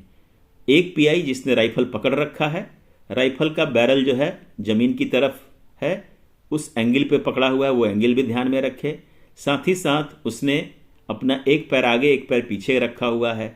दूसरा पीआई उसके अपोजिट पैर को आगे और दूसरे पैर को पीछे रखा हुआ है। और ये पिक्चर में क्या कर रहा है कि जो उसका पुल थ्रू है, सफाई करने की जो धागा रस्सी होता है, उसके एक किनारे पे मेटल लगा होता है और दूसरे किनारे पे हम चिंदी लगाते हैं कपड़ा, उससे वो बैरल में डाल रहा है और बैरल में डाल के खींचता है। तो ये पैरों का पोजीशन मैंने इसलिए बताया कि जब वो राइफल को खींचेगा, उसको सफाई करेगा, तो कोई एक दूसरे से टकराए नहीं और राइफल के सफाई अच्छे से हो। अब आ जाइए सफाई करने का तरीका। .22 राइफल को भी अन्य हथियार की तरह सफाई किया जाता है। सफाई जो होती है वो जनरली आपके अलग अलग टाइप की होती है। पहली सफाई जो बोलते हैं आम सफाई। सफाई जो होती है आपको 3 तरह की होती है। एक आम सफाई, दूसरा फायरिंग के दौरान सफाई, तीसरा है फायरिंग के बाद सफाई। तो ये 3 तरह के होते हैं आपके फायरिंग की सफाई, इसीलिए मैंने तीनों दिखा दिया। तो यहाँ से भी आपका ऑब्जेक्टिव क्वेश्चन हो जाएगा कि भाई सफाई कितने प्रकार की होती है। तो ये आम सफाई, फायरिंग के दौरान सफाई, फायरिंग के बाद सफाई और कभी नहीं। तो ये आपको ऑब्जेक्टिव यहाँ से बन जाएगा। अब आइए आम सफाई क्या होता है। तो आम सफाई भी जो है वो भी आपके 3 प्रकार के होते हैं। एक होता है डेली सफाई। आमतौर पर डेली हथियार की ट्रेनिंग के लिए निकालते हैं, आपको ट्रेनिंग देते हैं, फिर उसकी सफाई करा के उसको कोत में वापस जमा कर देते हैं। तो ये हो गई डेली सफाई। दूसरी होती है वीकली सफाई। इसमें क्या होता है कि सप्ताह में एक बार हम हथियार को बाहर निकालते हैं, सभी हिस्से पुर्जों को में तेल में लगाते हैं और बदलते हैं उसके तेल को, फिर उसको जोड़ कर रख देते हैं। जैसा कि आपको पता है कि राइफल जो है उसके जो चाल वाले पुर्जे हैं, हथियार है, बैरल है, बोल्ट है, ये सारे लोहे के बने होते हैं और लोहे के जो चीज़ है उनमें जंग लगता है। तो जंग से बचने के लिए हम उसमें तेल लगाते हैं। तो साप्ताहिक सफाई में हम उनको निकाल के तेल लगा के, तेल बदली करके, फिर दोबारा क्लीन करके तेल लगा के उनको रख देते हैं। तीसरा होता है क्वार्टरली। हर क्वार्टर के दौरान पूरे हथियार को खोला जाता है, उनको चेक किया जाता है सारे पाल पुर्जे को कि कहीं कुछ खराबी तो नहीं है। फिर उनमें ग्रीसिंग किया जाता है, तेल लगाया जाता है और फिर हिस्से पुर्जे को जोड़ के वापस जमा कर दिया जाता है। तो इस तरह से आम आपकी सफाई जो है हथियार की वो 3 प्रकार की होती है, डेली सफाई, वीकली सफाई, क्वार्टरली सफाई। अब आ जाइए फायरिंग के दौरान। फायरिंग के दौरान भी आपकी सफाई की जरूरी है, क्योंकि जब आप गोली चलाते हैं, फायर करते हैं, तो फायर में जैसा कि मैंने पहले इस वीडियो में बताया कि आपका बारूद जलता है, प्रेशर बनता है और बुलेट आगे निकलता है। तो जब बारूद जलता है तो अपने साथ साथ वो धुआं भी निकालता है, तो वो आपके बैरल में जम जाता है। तो इसीलिए फायरिंग के दरमियान भी हम हथियार की सफाई करते हैं। फायरिंग से पहले आप जो है हथियार को देखते हैं कि कहीं कोई टूट फूट तो नहीं है, आर्मर आपको चेक कर लेता है। तो ये सारी कार्रवाई चूंकि आपकी पीआई कर देते हैं इसलिए आपको देखने को मिलता नहीं है, बट आपको पता होना चाहिए। उसके बाद अगर आप किसी हथियार से लगातार फायरिंग कर रहे हैं तो वो आपको उसमें कोई कमी आई है कि नहीं आई है फायरिंग की वजह से, वो भी आपका जो आर्मरर है वो चेक करता है। आर्मरर जो हम शब्द का इस्तेमाल करते हैं, आर्मरर वो आदमी है जो हथियार को रिपेयर करने वाला मैकेनिक है, क्राफ्ट्समैन है। जो हथियार को रिपेयरिंग करता है आर्मी के अंदर, उसको हम आर्मरर कहते हैं। फायरिंग के दौरान जब भी फायर को कोई मौका मिलता है वो अपने हथियार को साफ करते रहता है। सफाई इसलिए हम करते हैं कि उसमें गंदगी लग गया, मट्टी लग गया, धूल लग गया, तो उससे फिर क्या है कि आने वाले फायरिंग में हमें रोक ना पड़े, हमारा फायरिंग बिल्कुल सही तरीके से हो। तो इस वजह से हम सफाई रखते हैं। उसके बाद आखिरी में आता है फायर के बाद की सफाई। फायरिंग खत्म हो जाने के बाद भी हथियार को हम साफ करके तेल लगा के फिर अपने आर्मरर को चेक करा के कि उसमें कोई टूट फूट हुआ है कि नहीं, और फिर हम उसको क्वार्टर गार्ड में कोत में ले जाके जमा कर देते हैं। जब आप फायरिंग के बाद सफाई करते हैं तो उसमें क्या हो कि जैसा कि मैंने बताया, गोली का जो आगे का हिस्सा है वो लेड का बना होता है। तो जब लेड उसमें से निकलता है तो कुछ लेड का हिस्सा बैरल में चिपक जाता है। तो उसको निकालने के लिए लिखा हुआ है इसीलिए कि 7 दिन तक गर्म पानी डालकर बैरल की सफाई करते हैं। गर्म पानी डालने से क्या होता है कि जैसा कि आपको पता है कि आगे लेड है, गर्म पानी डालने से लेड जो है सॉफ्ट हो जाता है और जब आप पुल थ्रू से खींचते हैं तो बैरल से निकल जाता है। नहीं तो ये लेड जमते जमते आपका बैरल का डायमीटर छोटा हो जाएगा और गोली फिर अटकने लगेगा और फिर बैरल फट भी सकता है। तो इसीलिए यहाँ से एक क्वेश्चन आपको बनेगा कि फायरिंग के बाद की जो सफाई होती है वो हम कितने दिन करते हैं और कैसे करते हैं। तो फायरिंग के बाद आप 7 दिन तक गर्म पानी डाल के बैरल की सफाई करते हैं। क्यों करते हैं वो आपके सिलेबस में नहीं है, बट मैंने आपको बता दिया क्योंकि इसमें मकसद ये है कि आपको थोड़ा सा मैं डिटेल बता दूं ताकि आपको पता रहे। अब जब आप सफाई करते हैं तो जो मैंने बोला एक सफ़ेद कपड़ा हम पुल थ्रू में जो डालते हैं उसको हम चिंदी बोलते हैं। उस चिंदी के अंदर अगर आप ध्यान से देखेंगे तो एक मार्किंग हर 1 इंच के ऊपर किया हुआ रहता है, एक स्ट्रिप बना होता है। तो जो 0.22 का बैरल की हम जब सफाई करते हैं तो चिंदी का जो साइज होता है वो 4/1.5 इंच का होता है। तो एक्चुअली चिंदी की जो चौड़ाई है वो 4 इंच ही होती है। तो उसमें आप 1.5 इंच पे नाप के वहाँ से काटते हैं, उसको फाड़ते हैं उस कपड़े को, और फिर उसको लगा के पुल थ्रू में सफाई करते हैं। और अगर तो ये आपको हुआ जब आपकी सफाई चलती है तो 4/1.5 का साइज होता है। ये साइज मैंने इंपॉर्टेंट लिखा है क्योंकि ये ऑब्जेक्टिव में आपका आ सकता है कि चिंदी का साइज क्या होता है सफाई में। जब आपकी सफाई पूरी हो जाती है तो आखिरी में जब हम तेल जो लगाते हैं तो तेल लगाने में क्या है कि तेल की हम कोटिंग करते हैं, तो नेचुरली आपका तेल वाला जो कपड़ा होगा वो थोड़ा ढीला जाएगा और कम होगा। तो ऑयल के साथ अगर हम चिंदी जब डालते हैं लास्ट में सफाई के बाद, वो होता है 4/1 इंच, वो था 1.5 इंच, यह है 1 इंच। तो ये ध्यान रखेंगे दोनों का कि 4 इंच जो होता है वो चिंदी की पट्टी होती है, स्ट्रिप, तो वो फिक्स होती है। अब उसी में आपने 1.5 लिया तो वो सफाई में यूज हो गया, 1 लिया तो ऑयल में डिप करके ऑयल से हम लास्ट में पोछा जैसे मारते हैं वैसे ही ऑयल उसके अंदर लुब्रिकेट कर देता है। तो ये चीज को ध्यान में रखेंगे। उसके बाद आता है राइफल में हम गोली कैसे भरें। आप इस वीडियो पे बने रहें, आप लोग पूरा देखें ध्यान से, क्योंकि इसमें मैं आपको वेपन ट्रेनिंग का पूरा थ्योरी और प्रैक्टिकल दोनों मैं कवर करूंगा। इसको अगर आपने ध्यान से देखा तो आपको कहीं कोई दिक्कत नहीं आएगी। और जो लोग देख रहे हैं सब्सक्राइब अगर नहीं किए हैं वो उसको सब्सक्राइब करें, क्योंकि इस तरह की वीडियो बनाने में काफ़ी मेहनत लगता है, आपके लिए मटेरियल इकट्ठा करना पड़ता है, फिर उसको आपके प्रेजेंटेबल फॉर्म में बनाना पड़ता है। तो अब हम आते हैं अगले फेज की तरफ, राइफल को भरना, कॉक करना और खाली करने का क्या तरीका है। तो ये आपका प्रैक्टिकल पोर्शन है, यहाँ पे हमने उसको लिख रखा है डिटेल में, तो आप इसको पढ़ सकते हैं। तो ये जो पोर्शन है इससे थ्योरी में ज़्यादा नहीं आने वाला है सवाल, ये प्रैक्टिकल के लिए है कि कैसे राइफल को हम गोली भरते हैं, फिर आप बोल्ट एक्शन से कॉक करते हैं और फिर बाद में अनलोड करते हैं। ये आप पिक्चर में देख रहे हैं कि एक एनसीसी कैडेट है जो राइफल को गोली भर के फायरिंग करवाई कर रहा है। दुरुस्त तरतीब से राइफल को लोड करना, कॉक करना और अनलोड करना एक अच्छे फायरर की खूबी है जो सभी को अभ्यास करके हासिल करनी चाहिए। तो ये प्रैक्टिकल का पोर्शन है, इसलिए मैं इसको डिटेल में नहीं बता रहा हूं। बट अगर आप इस वीडियो को ध्यान से देखेंगे तो इस वीडियो के अंदर आपको जो है आपको पूरा क्लियर दिख जाएगा। तो आप इसको नोट कर सकते हैं अपने नोटबुक के अंदर। और ये चीज़ आपको प्रैक्टिकल जब आप करने जाएंगे तो प्रैक्टिकल में आपको ये आएगा पोर्शन कि भाई दिखाओ, आप डेमो करके दिखाइए कैसे लोड करना है, कैसे कॉक करना है, कैसे अनलोड करना है। तो इससे थ्योरी प्रश्न नहीं आएगा, इससे आपके प्रैक्टिकल के प्रश्न आएंगे। अब हम बढ़ते हैं आगे की चीज सिलेबस की तरफ। जो आपका राइफल है, जो आप फायर करते हैं, तो किस पोजीशन में आप हथियार को पकड़ के फायर करते हैं। राइफल से कई पोजीशन से फायर किया जाता है, लेकिन पोजीशन ऐसी होनी चाहिए कि आप आसानी से उसको इख्तियार कर सके, उसको उस पोजीशन को प्राप्त कर सकें, ताकि आप हथियार पे आपका पकड़ मजबूत हो और आपका हथियार हिले नहीं। और ये जमीन की बनावट और कुदरती सिधाई पर निर्भर करता है। अब देखना पड़ता है कि आप जब गोली चला रहे हैं तो सामने वाला कहां पर है, किस पोजीशन में है, जमीन कैसा है, तो किस पोजीशन को पकड़ना है ये उस हालात पे निर्भर करता है। जो भी आपको राइफल फायरिंग के दरमियान कौन सा पोजीशन पकड़ना है, ये किन किन बातों पर निर्भर करता है। तो ये जमीन की बनावट, कुदरती सिधाई पे निर्भर करता है। तो यहां से आपके ये प्रश्न बनते हैं।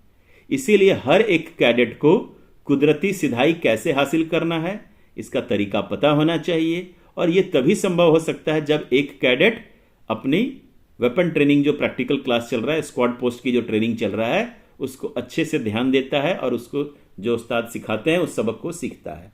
तो अब आते हैं हम पोजीशन के बारे में। सबसे पहला पोजीशन है लाइंग पोजीशन। जब आप 100 के पोजीशन पकड़ते हैं फायरिंग के लिए, तकरीबन ज़्यादातर यही पोजीशन में आपको फायर कराया जाता है, इसी को हम लाइंग पोजीशन कहते हैं। लाइंग पोजीशन आसानी से अख्तियार किया जाने वाला, आरामदेह और बुनियादी पोजीशन है। इस पोजीशन में बदन का खाका छोटा बनता है। अगर आप सामने से देखेंगे, टारगेट साइड से अगर आप देखेंगे, तो आपका जो बॉडी का शेप है बिल्कुल छोटा से छोटा बनता है, ताकि दुश्मन को आपके ऊपर निशाने लेने में दिक्कत हो और आप गोली के शिकार, दुश्मन की गोली के आप शिकार ना बने। तो इसलिए लाइन पोजीशन सबसे बेस्ट माना जाता है। साथ ही साथ ये एक आरामदायक पोजीशन है। इसमें आप लंबे समय तक इस पोजीशन में आप फायर कर सकते हैं और अच्छा फायर कर सकते हैं। इसमें हथियार की पकड़ मजबूत होती है। तो इसीलिए कहा जाता है कि लाइन पोजीशन सबसे बेस्ट पोजीशन होता है। दोनों साइड से फायर के मुद्दे ध्यान से रखते हुए भी और खुद के बचाव के लिए भी। क्यों? क्योंकि इसमें जो आपका जो दुश्मन के साइड से अगर आप देखें तो आपका सबसे छोटा फिगर बनता है। उसके बाद पोजीशन लेने का तरीका, सबसे पहले टारगेट की सीध में खड़े हो जाएं। आप चलती हालात में बाएं पांव को थोड़ा आगे करें। तो कैसे ये पकड़ना है, ये एक्चुअली प्रैक्टिकल का चीज़ है, वो आपको बताया गया है और इसमें हिंदी में लिखा हुआ है रोमन स्क्रिप्ट के अंतर्गत, तो आप पढ़ के इसको कर सकते हैं। ये प्रैक्टिकल का चीज़ है। बट ये आपको सिर्फ पता होना चाहिए कि राइफल का लाइन पोजीशन क्यों लिया जाता है, क्यों बेस्ट माना जाता है। क्योंकि इसमें आपका आरामदेह होता है, आपको स्थिर पकड़ मिलती है और आपको आपका जो है दुश्मन की तरफ से आप बिल्कुल छोटा एक प्रोजेक्ट करते हैं इमेज, तो हर तरह से ये बेहतरीन होता है। तो इसीलिए ये बनाया गया है। इसके बाद आता है राइफल में आपने पोजीशन तो ठीक ले लिया। अब अगला जो महत्वपूर्ण मुद्दा है वो होल्डिंग, दुरुस्त पकड़। अगर आपको पकड़ ठीक से आपने नहीं किया तो राइफल आपका हिलेगा, जब आप गोली चलाएंगे तो वो हाथ आपका कांपेगा। तो ये जरूरी है कि राइफल को पकड़ा सही तरीके से जाए। अब लाइन पोजीशन का पिक्चर मैं आपको दोबारा दिखा रहा हूं। इस पिक्चर को ध्यान से देखें, कैसे उस्ताद ने राइफल का पकड़ जो है दुरुस्त किया है। अपने शरीर को पूरा जमीन से टिका दिया है। पीछे आप अगर देखेंगे तो उसका एक पैर, सिर, राइफल, टारगेट, ये पूरा एक लाइन में है। तो इसको बोलते हैं कुदरती सिधाई हासिल करना। उसके बाद अगर उस राइफल को आप, जो फायरर है उसको अगर आप ध्यान से देखेंगे तो उसने दाहिना हाथ, अपना हाथ राइफल के ऊपर रखा हुआ है ट्रिगर के पास, और राइफल का जो बट है वो अपने कंधे पे लगा रखा है। बायां हाथ को ध्यान से देखें, बायां हाथ की जो कोहनी है वो उन्होंने जमीन में टिका रखा है, और बायां हाथ का किनारा जो है राइफल का जो फ्रंट गार्ड है, जहां पर उसने हाथ रखा है उसको हम फ्रंट गार्ड बोलते हैं, तो फ्रंट गार्ड को पकड़ रखा है। तो इस तरह से अगर आप पोजीशन लेंगे तो राइफल आपका बिल्कुल दुरुस्त पकड़ कहलाएगा। राइफल हिलेगा नहीं और गोली बिल्कुल निशाने पे टारगेट के बुल में जाके लगेगा। अधिकतर कैडेट गलती क्या करते हैं कि जो ये बायां हाथ की कोहनी जो है, जो जमीन पे टिकी हुई है, ये बच्चे कोहनी जमीन पे नहीं टिकाते हैं। अब जमीन पे नहीं टिकाने से क्या होगा कि राइफल का बैरल हिलेगा और गोली आपका टारगेट छोड़ सकता है, मिस हो सकता है। तो इसीलिए मैंने दिखाया कि दुरुस्त पकड़ में, ये पिक्चर को ध्यान से देखें, ये एक नमूना है प्रैक्टिकल के तौर पे कि किस तरह से दुरुस्त पकड़ हासिल की जाती है। इसके अलावा जो अन्य फायरिंग पोजीशन है वो इस प्रकार से है। लाइन पोजीशन के अलावा फायरिंग की जो है और भी पोजीशन होती है। फायरिंग पोजीशन का चुनाव पहले भी मैंने बताया था, दोबारा यहां रिपीट है। जमीनी हालात और उसकी बनावट पर निर्भर करता है। दुरुस्त फायरिंग तभी मुमकिन है जब एक फायरर दुरुस्त पोजीशन पकड़े, मजबूत पकड़ हो, दुरुस्त शिस्त ले, शिस्त का मतलब निशाना, और उसका जो ट्रिगर, जो उंगली से वो ट्रिगर को दबाएगा वो भी दुरुस्त हो। तो ये सब जब अगर दुरुस्त होगा तभी आपका फायरिंग दुरुस्त होगा, सही होगा। इसके लिए काफ़ी अभ्यास करना पड़ता है और बहुत सारे बटालियन में आपको सिमुलेटर दिया गया है। अगर आप सिमुलेटर के ऊपर अगर प्रैक्टिस करेंगे तो आपका फायरिंग भी इम्प्रूव हो सकता है। तो अब लाइन पोजीशन हमने पहले बता दिया। अब आता है कि दूसरे अन्य जो फायरिंग पोजीशन है वो कौन कौन से हैं। तो पहला है स्टैंडिंग पोजीशन। आप अगर चल रहे हैं, आपके पास इतना वक्त नहीं है कि आप दौड़ के लाइन पोजीशन लें, तो आप खड़े खड़े स्टैंडिंग पोजीशन में भी गोली चला सकते हैं। स्टैंडिंग पोजीशन के दाहिने में मैंने अपने उस्ताद का दिखाया हुआ है। जो ये पिक्चर मैंने आपको दिया है वो पिक्चर साइड से और सामने से, दोनों साइड से लगाया हुआ है ताकि आपको अच्छे से समझ में आ जाए कि हम स्टैंडिंग पोजीशन किस तरह से लेते हैं। स्टैंडिंग पोजीशन में ध्यान देने योग्य बातें, सबसे पहले आप स्टैंडिंग पोजीशन जो आपका बीच में है, जो बीच वाला पिक्चर है वो स्टैंडिंग पोजीशन के लिए है, उसको ध्यान से देखें। बीच वाले में से जो लेफ्ट साइड का पिक्चर है, फायरिंग जब आप करते हैं तो आपका जो है, अगर आप राइट हैंडेड मतलब दाहिने हाथ वाले फायरर हैं तो आपका जो दाहिना पैर है वो पीछे की तरफ होगा, बायां पैर आगे की तरफ होगा, सामने देखेंगे बट आपके कंधे पे होगा, और बायां हाथ जो है वो जो मैंने बताया था कि राइफल के फ्रंट गार्ड पे होगा। तो ये जो पोजीशन देख रहे हैं, इस तरह की पोजीशंस में आप फायर करेंगे। और उसी के बगल में दाहिने जो फोटो दिया हुआ है, दाहिने फोटो मैंने इसलिए डाला है कि उस फायरर को आप ध्यान से देखें। दाहिना पैर पीछे, बायां पैर आगे, लेकिन दोनों का जो लाइन है वो लाइन को आप आगे बढ़ाएंगे बैरल के नली के साथ, वो जाके आपको टारगेट पे लगेगा। और दूसरा चीज इसमें ध्यान दीजिए, इस पिक्चर में दाहिना हाथ जमीन के समानांतर होता है। तो ये बॉडी को ध्यान से, पिक्चर को इमेज में दिमाग में बिठा लें, इससे प्रश्न अगर आता है तो आपको इसका जवाब दे सकते हैं। अब इसके बाद आते हैं दूसरा पोजीशन जो होता है नीलिंग पोजीशन। नीलिंग पोजीशन में आपका साइज छोटा हो जाता है तो आप नीलिंग पोजीशन पकड़ सकते हैं। नीलिंग पोजीशन दाहिने तरफ का जो सबसे दाहिने वाला जो फोटोग्राफ्स है वो नीलिंग पोजीशन दिखाया गया है। यहाँ पर भी आपके उस्तादों का 2 पिक्चर मैंने लगा रखा है, एक साइड से एक सामने से। नीलिंग पोजीशन में आपका, अगर आप दाहिने राइट हैंडेड आदमी हैं तो आपका दाहिना पैर घुटना, दाहिने पैर का जो घुटना है वो ज़मीन पर टिका होता है, और आपका जो बायां पैर है वो आपका एड़ी के बल आपका ज़मीन पर टिका होता है, और आपकी जो जांघ है वो ज़मीन के समानांतर होती है। और आप इस तरह से, जिस तरह से पिक्चर में दिखाया है उस तरह से आप निशाने लेते हैं। और उसके दाहिने जो पिक्चर है वो भी ध्यान से देखें, इसमें भी आपका दाहिना हाथ ज़मीन के समानांतर होगा। और यहाँ पे ध्यान दीजिए कि जो फायरर ने अपना पैर और घुटना जो किया है वो बिल्कुल राइफल की सीध में होता हुआ टारगेट की तरफ है। तो ये फायरिंग का पोजीशन अच्छे से मैंने पिक्चर में दिखा रखा है, ध्यान से देख लें और इसी तरह का पोजीशन पकड़ें। और लास्ट में आता है सिटिंग पोजीशन। सिटिंग पोजीशन जो है वो भी आपको दिखाया गया है। सिटिंग पोजीशन नीलिंग पोजीशन का एक मॉडिफाइड वर्जन है।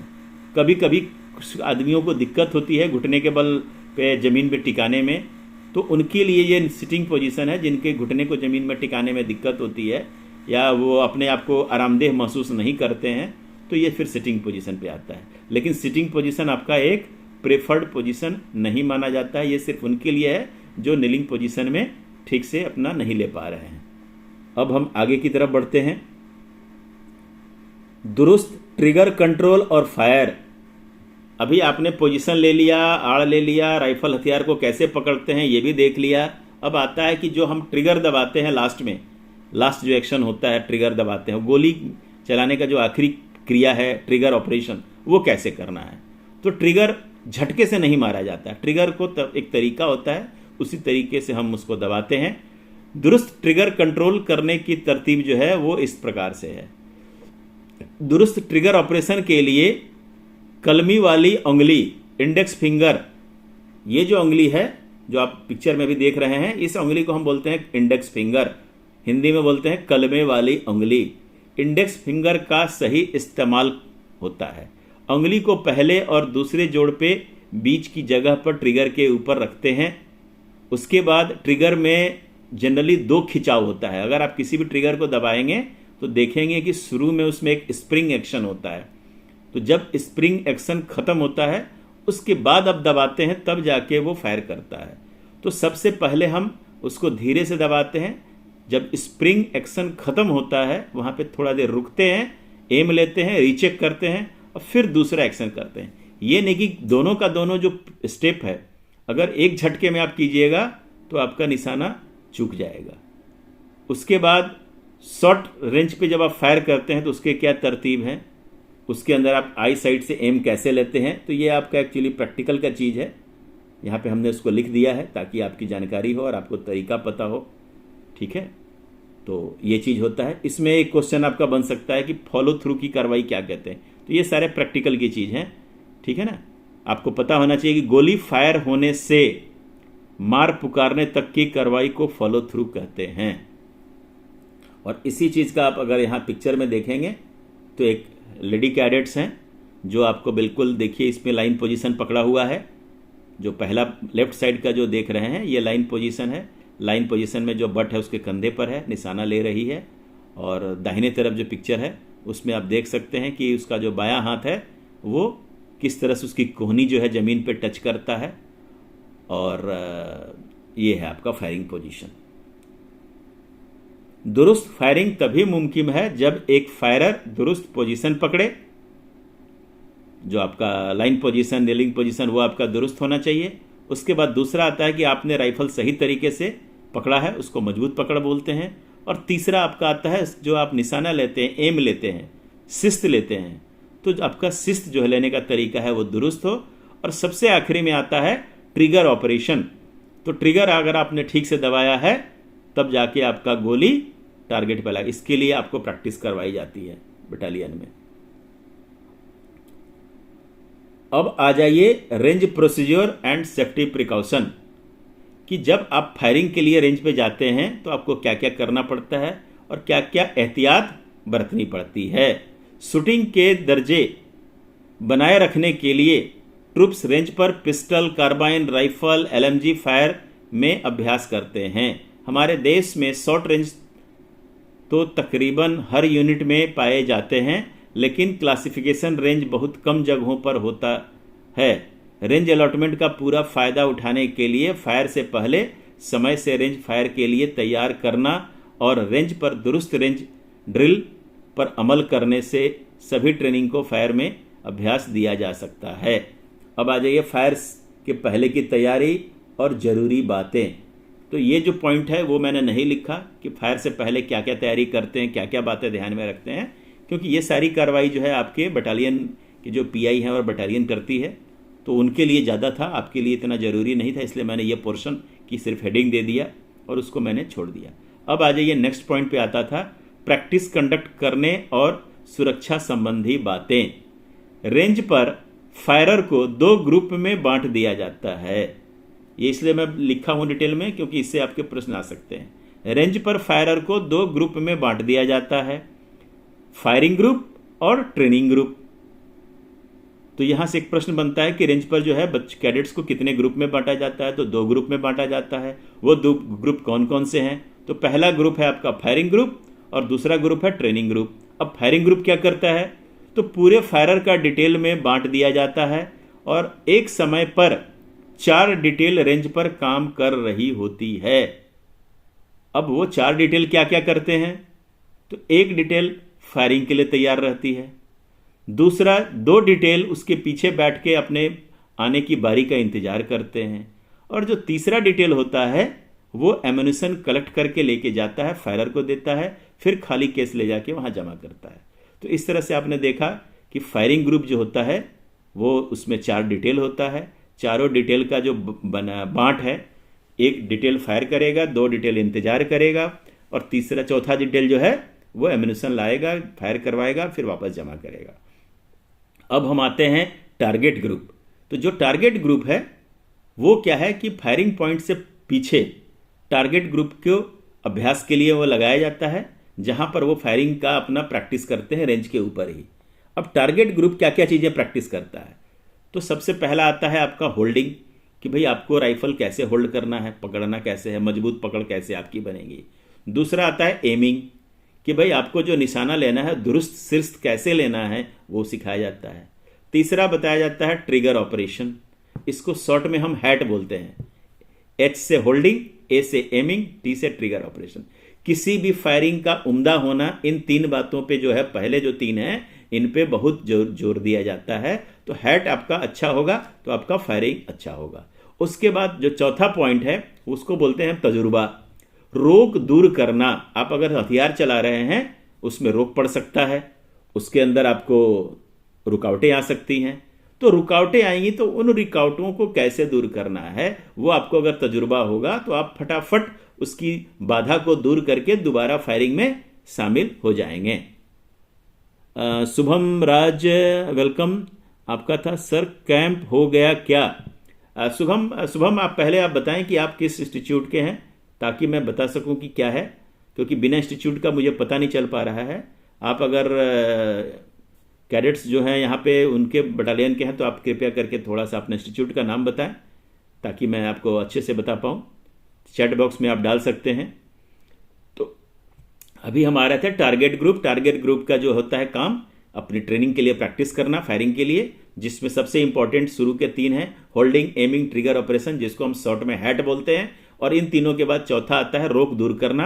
रोक दूर करना एक तजुर्बा होता है, एक्सपीरियंस होता है। उसका मकसद ये होता है कि हथियार में अगर कोई रोक आता है, मान लो मैंने फायर किया, मिस फायर हो गया, मिस फायर हो गया तो फट से कॉक किया, मिस फायर को निकाला, इजेक्ट किया, फिर दूसरा राउंड डाला और फिर फायर में शामिल हो गए।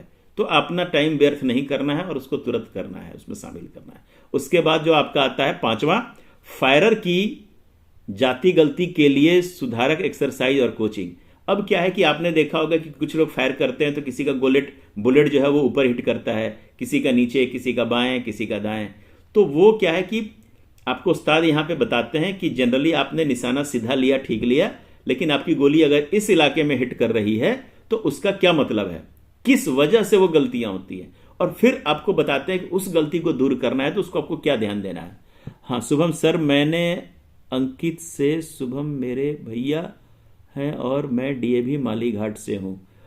आप अगर डीएवी माली घाट के हैं तो आपको पता होना चाहिए कि आपकी बटालियन ने ऑलरेडी 3 कैंप कंप्लीट कर दिया है और हर बार हर इंस्टीट्यूट को बताया जाता है कि आप अपने बच्चों को भेजें।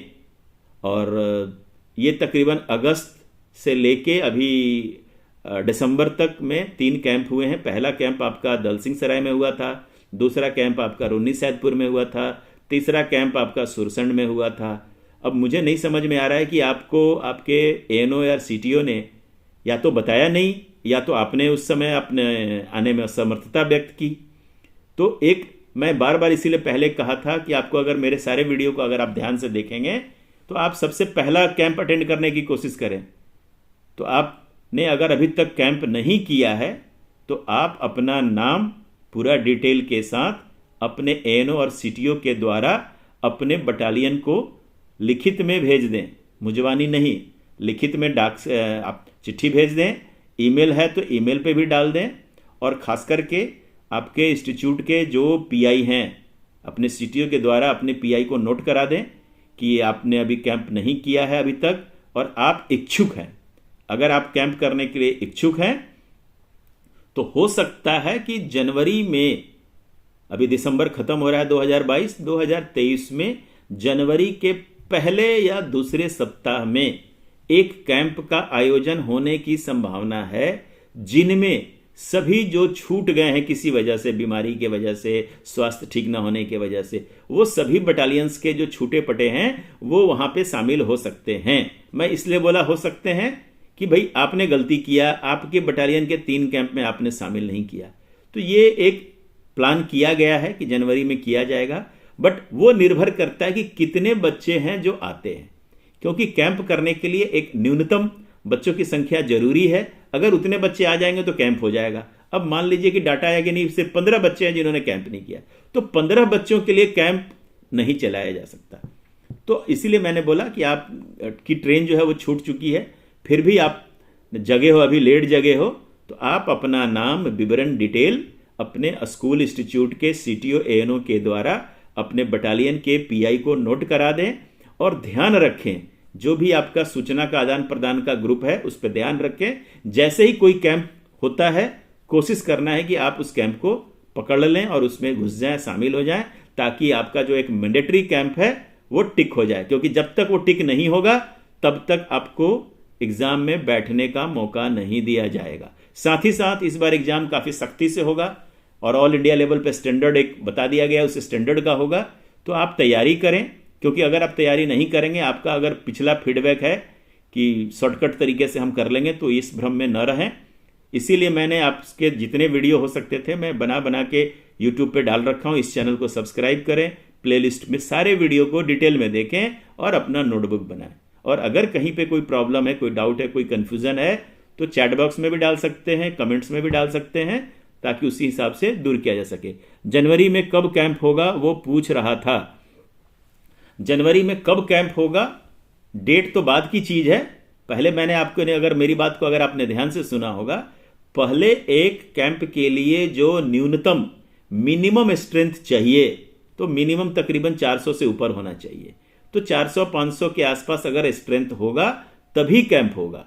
तो डेट तो बाद की चीज है, पहले तो यह पता चले कि बटालियन में या ग्रुप में कितने ऐसे बच्चे हैं जिन्होंने अभी तक 3 कैंप होने के बाद भी कैंप नहीं किया। तो जब ये डाटा आ जाएगा तो आपने अगर बता दिया कि मैंने अभी दिसंबर आते आते हर बटालियन ने लगभग कैंप पूरा कर दिया, फिर भी अगर कोई बच्चे छूट गए हैं और एग्जाम देना चाहते हैं तो अभी आज आपकी जो डेट है वो आपका 28 है, आप ईमेल के थ्रू डाल के अपने एएनओ सीटीओ के द्वारा रिकमेंड करा के बटालियन भिजवा दें। सारे बटालियन से जब वो डाटा आ जाएगा कि कितने कैडेट्स हैं, अगर सफिशिएंट नंबर आ गया तो अगला कैंप जनवरी में होगा। डेट संख्या आने के बाद पता चलेगा। ग्रुप में बने रहें, चैनल पे बने रहें। आपको डेट अगर जैसे आ जाएगा मैं आपको ग्रुप में डाल दूंगा, वहां डाल दूंगा। जैसे मैंने बताया कि ग्रुप में इस टाइम में कैंप होने वाला है, आप तुरंत अपने बटालियन से संपर्क करके उसमें अपना नाम डलवा लेंगे। सर मैंने कैंप किया है। बहुत अच्छी बात है कि आपने कैंप किया है। अगर आपने कैंप मिनिमम 1 या 1 से ज़्यादा किया है, आप एलिजिबल हैं, आप निश्चिंत रहें, आप यहाँ पे तैयारी करें, आपको कोई दिक्कत नहीं होगी। जो भी आपके साथी, जो भी सब्सक्राइबर ने कैंप अभी नहीं किया, एनसीसी कैडेट हैं वो, तो वे अवश्य कैंप कर लें। अब हम आते हैं टारगेट ग्रुप का। मैंने बता दिया कि ये सब चीज़ें प्रैक्टिस क्या क्या होती हैं। अब आता है इसमें सुरक्षा संबंधी बातें। फायरिंग के दरमियान हमें क्या क्या चीज़ें हैं जो सेफ्टी के लिए, सुरक्षा के लिए दिमाग में रखना चाहिए। फायरिंग पॉइंट से पहले अच्छी बात है, देखिए एक कैंप जरूरी है आपको एनसीसी में। अगर आपने 1 से ज्यादा किया है तो ज्यादा कैंप करने का कोई बोनस मार्क्स नहीं है, ठीक है। तो कैंप एक ही जरूरी है, एक कैंप किया होना चाहिए।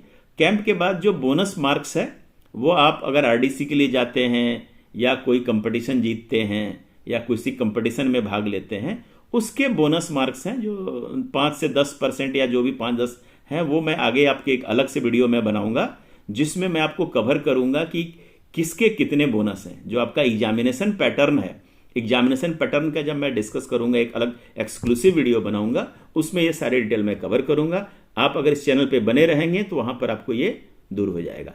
बता दिया, कैंप 1 से ज्यादा अगर हो, नॉर्मल कैंप जो आपका एटीसी बोलते हैं, एनुअल ट्रेनिंग कैंप, उसके नंबर ज्यादा नहीं होते हैं। 1 करो, 2 करो, 3 करो, सारे कैंप अपने बटालियन का किया, उसका कोई बोनस मार्क्स नहीं है। मिनिमम 1 जरूरी है।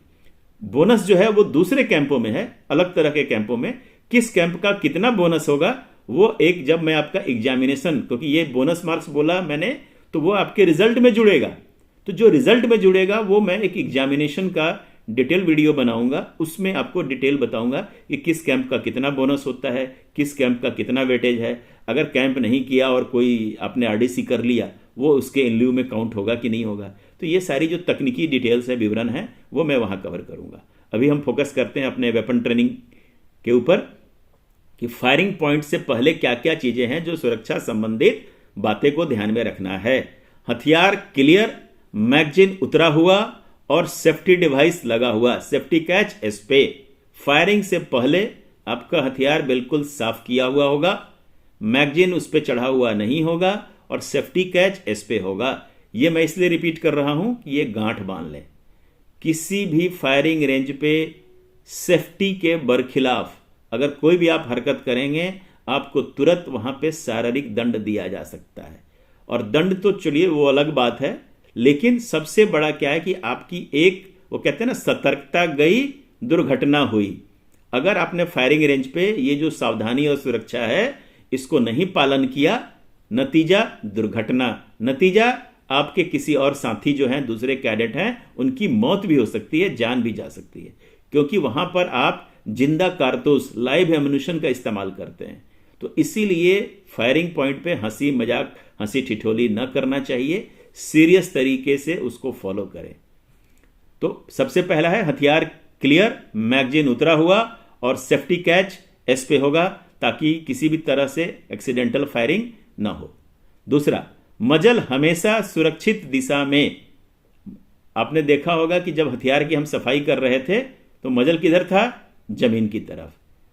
ये चीज रेंज पे ध्यान रखा जाता है कि कभी भी जो बंदूक की नली है वो किसी कैडेट को या किसी आदमी की तरफ पॉइंटेड नहीं हो, ताकि एक्सीडेंटल अगर कभी गलती से फायर होता है तो कोई हादसा ना हो।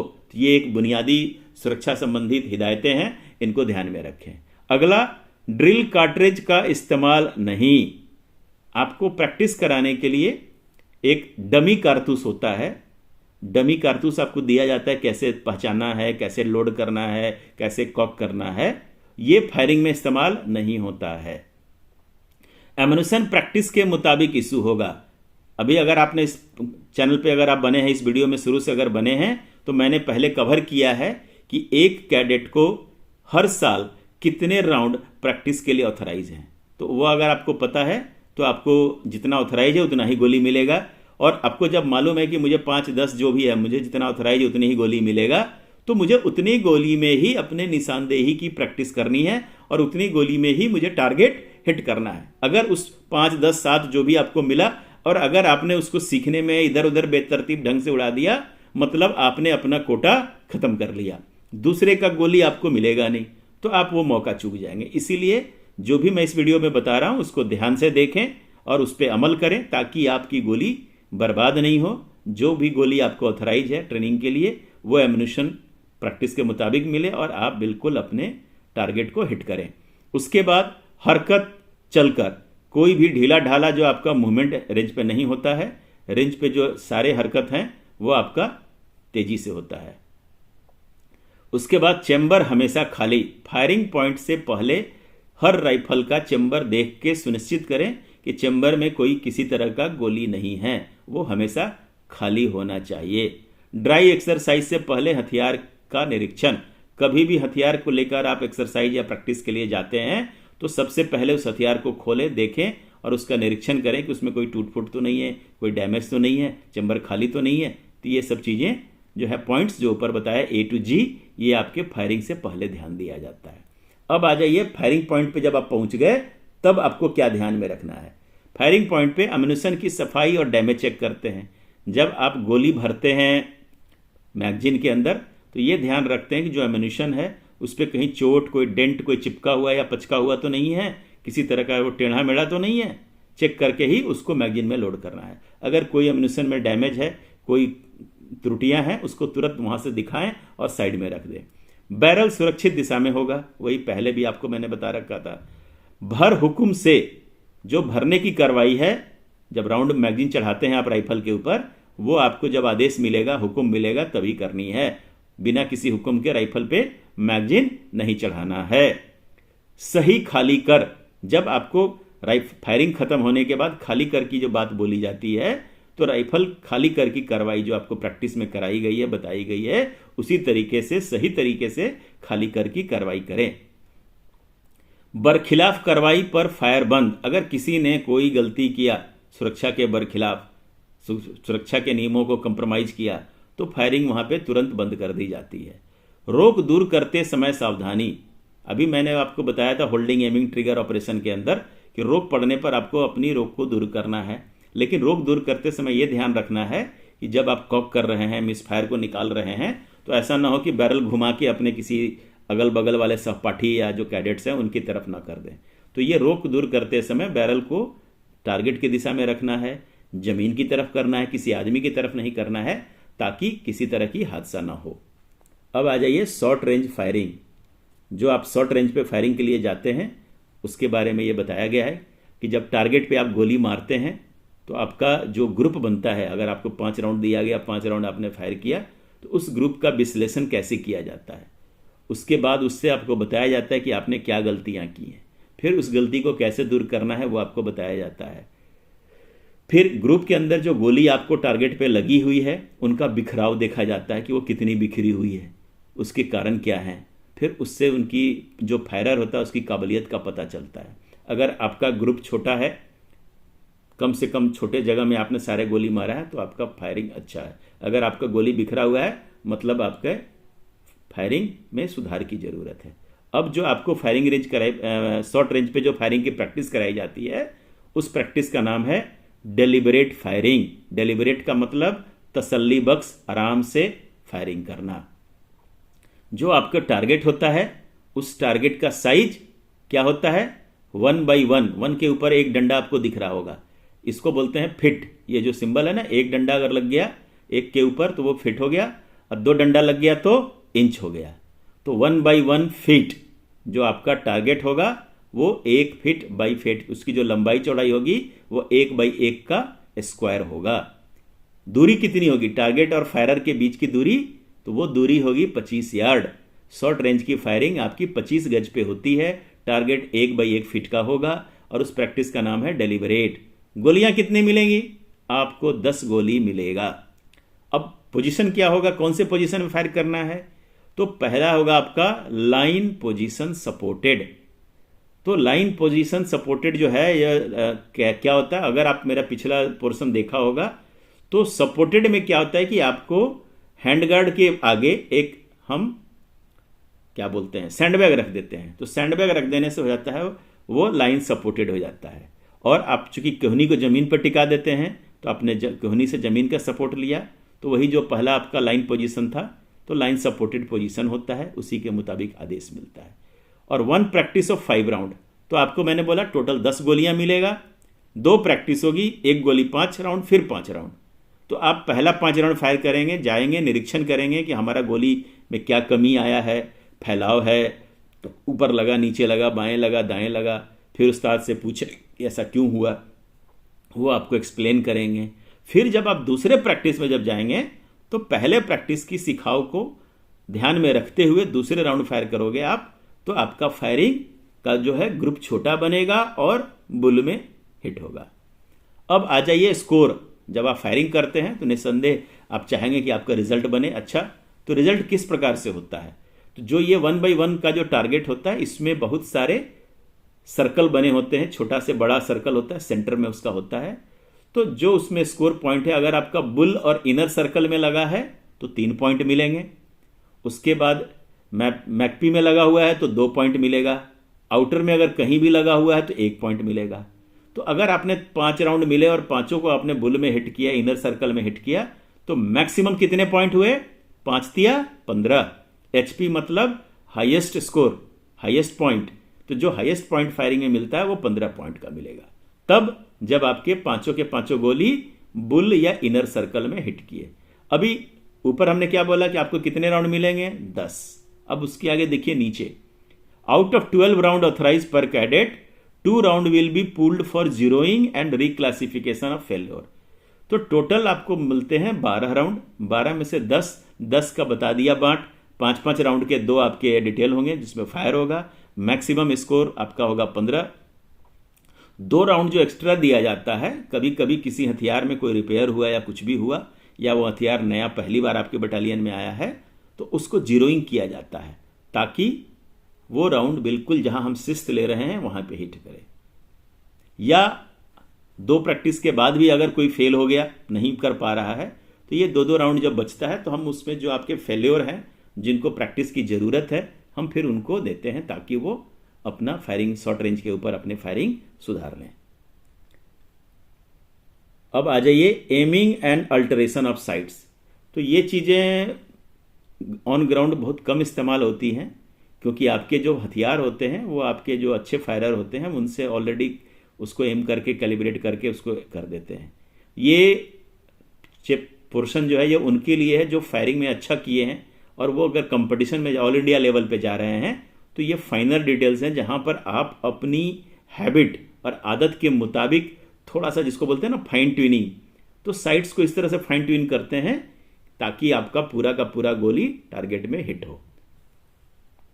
तो इसको मैं इसमें डिटेल में लिखा हुआ है, अगर कुछ इसमें समझ में नहीं आए तो आप पूछ सकते हैं। मैं ज़्यादा इसको डिटेल में कवर इसलिए नहीं कर रहा हूं क्योंकि ये प्रैक्टिकली आप यूज भी नहीं करते हैं और इससे प्रश्न भी आपको नहीं पूछा जाएगा। ये M+ पढ़ाई है। रेंज पे दुरुस्त फायरिंग करने सभी का कर्तव्य है, इसीलिए अगर गोली टारगेट पे नहीं लगती है तो तुरंत साइट में अल्टरेशन करके गोली टारगेट पे मारना जरूरी होता है। जैसा कि मैंने बोला, हर आदमी का एक अपना स्टाइल होता है देखने का, फायर करने का। तो वो अपने स्टाइल के हिसाब से थोड़ा सा जो फाइन करेक्शन होता है ना, वो हम इसमें करते हैं। अब यहाँ तक का जो सिलेबस मैंने बताया, ये ए, बी और सी तीनों एग्जाम के लिए था। अब हम पहुंचते हैं बी और सी के लिए जो एक्सक्लूसिव है, थ्योरी ऑफ ग्रुप। ग्रुप और उसका एमपीआई।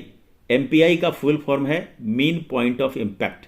फायरिंग के दौरान ये जानना जरूरी है कि जब हम कभी भी एक से ज्यादा गोली फायर करते हैं, जिनकी शिस्त, ammunition, weapon, firing condition same होने के बाद भी सभी गोली टारगेट पे एक ही जगह नहीं लगेगी। इसमें एक पैटर्न बनता है और इसके कई कारण हो सकते हैं। एक ग्रुप बनाने के लिए 5 गोली जो कि एक साथ और एक ही एमिंग पॉइंट पर फायर की हो को लिया जाता है। अभी आपको मैंने बताया 5-5 गोली के 2 प्रैक्टिस होंगे, तो पांचों गोली को एक ही तरीके से एक ही बिंदु पे निशाना लेके आपको फायर करना है, ताकि आपका जो ग्रुप बनेगा, पैटर्न बनेगा, उस पैटर्न को हम एनालिसिस करें।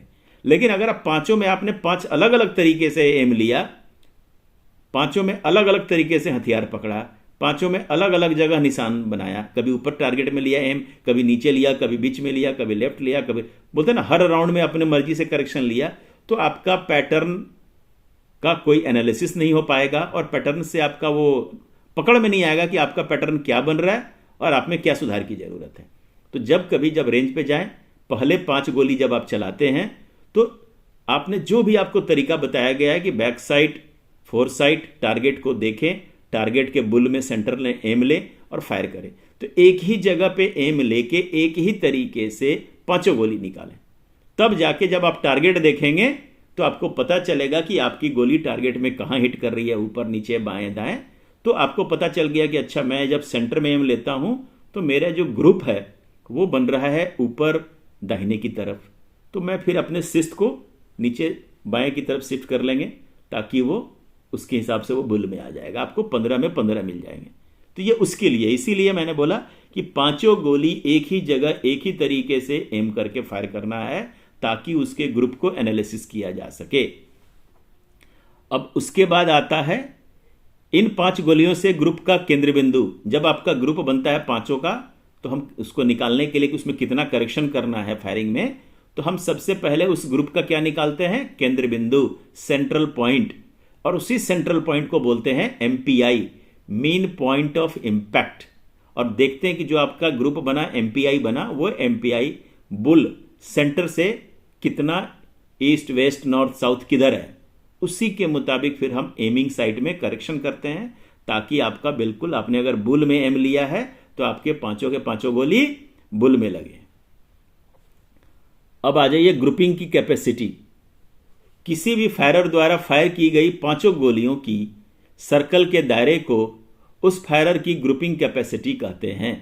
अब आपने अगर 5 गोली मारा तो उसको बाहरी किनारे को घेरते हुए हम गोला बनाते हैं। तो जो ये गोला बनता है उसका जो डायमीटर है वो आपकी ग्रुप की कैपेसिटी कहलाती है। अगर आप अच्छे फायरर होंगे तो बिल्कुल छोटा होगा, आपकी अगर फायरिंग काबिलियत अच्छी नहीं है वो ग्रुप बड़ा होगा। तो वो हम देखते हैं कि जैसे अगर कल को मुझे कैडेट सेलेक्ट करना है बेस्ट फायरिंग के लिए या फायरिंग कंपटीशन के लिए, मैं वैसे कैडेट को सेलेक्ट करूंगा जिनका ग्रुप छोटा बने। छोटा बनने का मतलब उनकी फायरिंग में कंसिस्टेंसी है, समानता है। अब समानता है लेकिन बुल में नहीं, कहीं और लगा हुआ है, तो लेकिन छोटा ग्रुप है। तो छोटा ग्रुप का मतलब जहां पर भी वो एम ले रहा है, फायर कर रहा है, बिल्कुल कंटिन्यूअस उसका हिट और मार वहीं पर है, तो उसको हम करेक्शन करके सेंटर पे ला सकते हैं। लेकिन एक दूसरा फायरर है जिसका पूरा बिखरा हुआ है लेकिन एमपीआई बुल में है, हम वैसे फायरर को सेलेक्ट नहीं करेंगे। क्यों? कि उसका जो बिखरा हुआ है, एमपीआई तो बुल में है लेकिन स्कोर सब बाहर हिट किया, सर्कल बनाओ, आपका एमपीआई आ जाएगा बुल में, तो स्कोर मार खा जाएगा। एक जो छोटा वाला था वो अगर सेंटर में ले आया, 15 के 15 वो स्कोर करेगा। तो यहां पे ध्यान देने योग्य बातें हैं कि अच्छा फायरर वो नहीं है जिसका एमपीआई सेंटर में हो, बुल पे हो।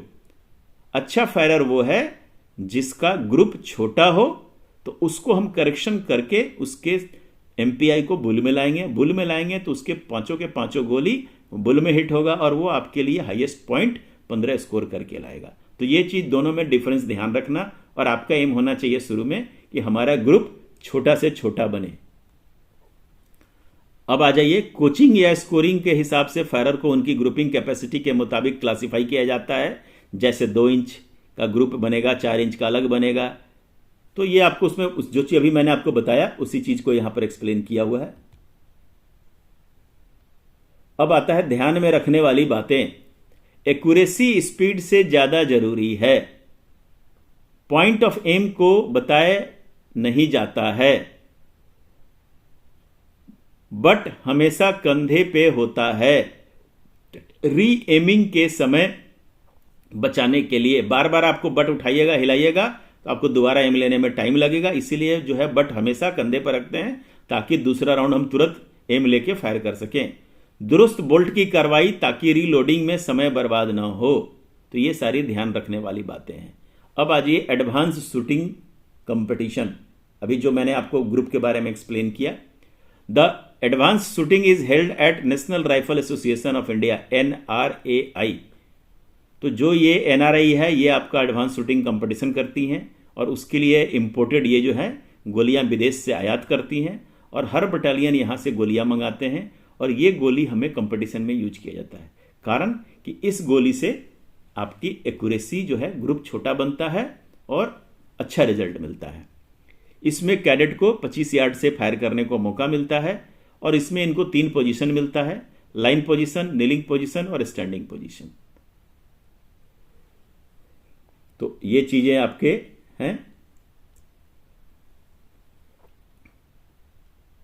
तो इसके बारे में विवरण दिया हुआ है, ये इसमें ज्यादा नहीं है, ये उनके लिए है जो आपके फायरिंग में सेलेक्ट होते हैं उनके लिए।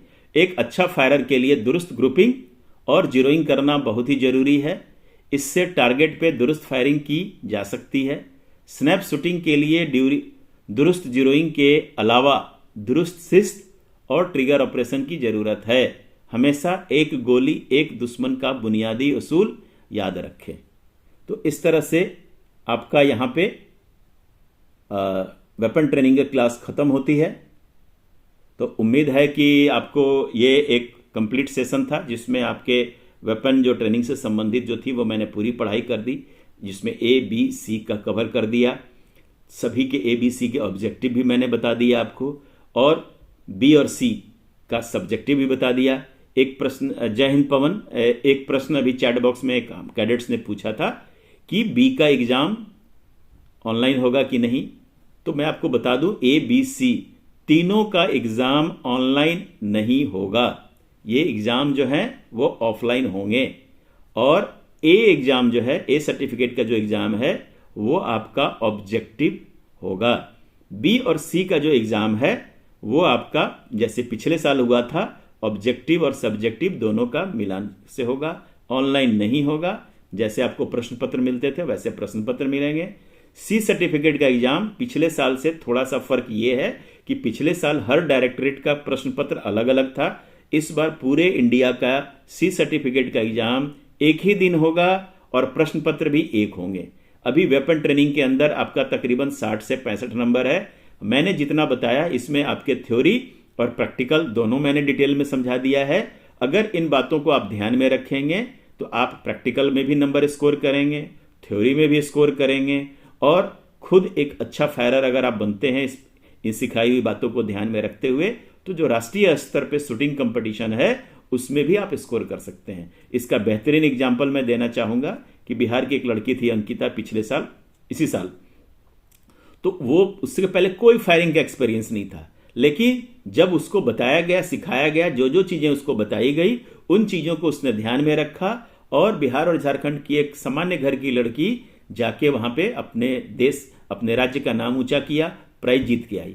तो कहने का मतलब जो भी आपको बताया जाता है, पढ़ाया जाता है, तो सबसे पहले आप उस चैनल पे या उस जगह से पढ़ें जो आपको सही स्रोत से, उचित किताब से, वो किताब से पढ़ाते हैं जो आपको परीक्षा में प्रश्न पूछे जाते हैं। क्योंकि अगर आपको मैंने बीच में डिस्कस करके बताया था कि जो ये प्राइवेट वाली बाहर की जो पब्लिशर की किताब है उनमें डाटा की अशुद्धियां हैं। अगर आपने गलत डाटा पढ़ लिया, याद कर लिया, तो एग्जाम में क्या होगा, आप गलती करेंगे, नंबर आपके कम आएंगे।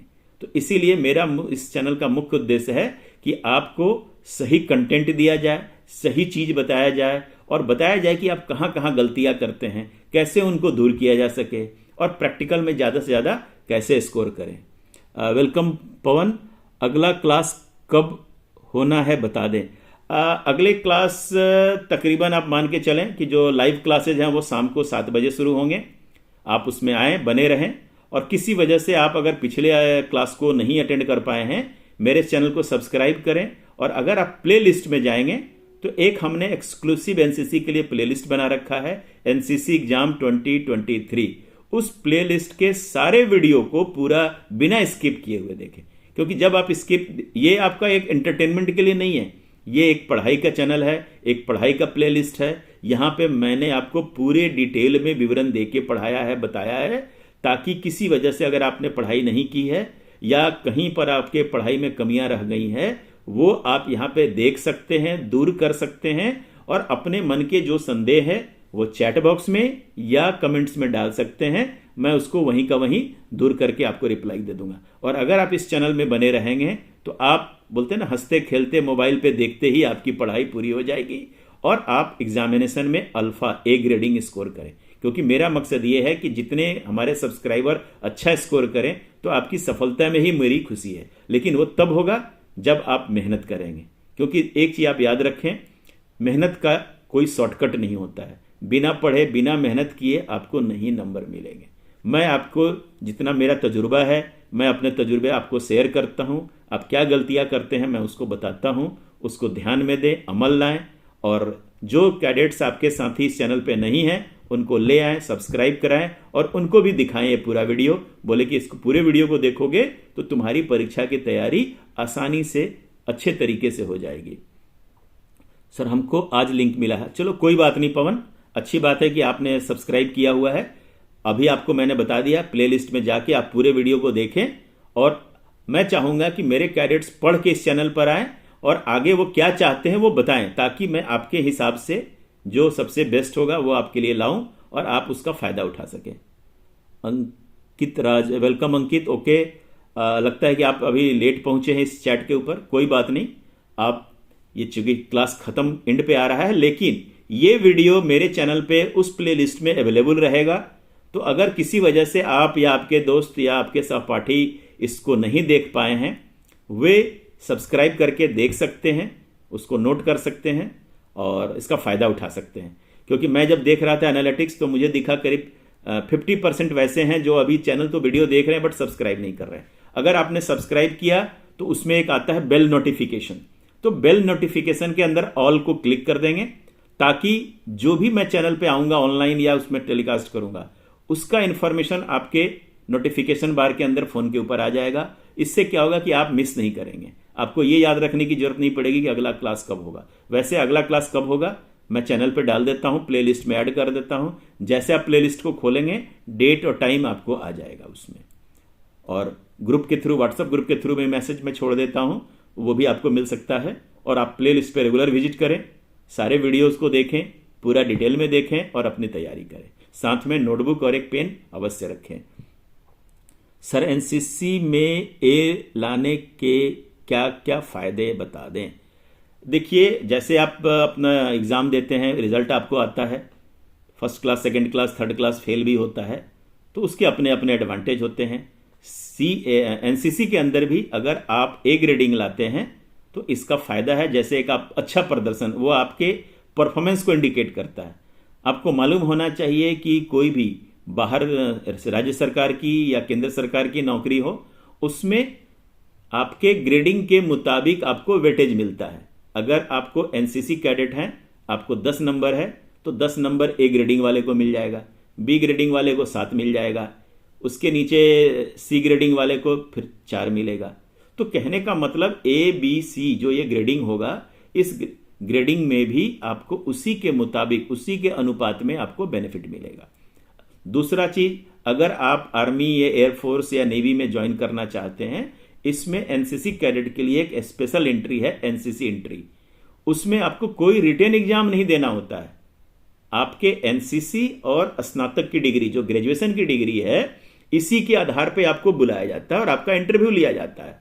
तो सिर्फ इंटरव्यू के बेस पे आपको नौकरी दी जाती है। तो अब जब आप किसी जगह पे इंटरव्यू के लिए गए हैं तो नेचुरली एक अकेले आप नहीं होंगे, वहाँ पे 100-150 कैडेट होंगे।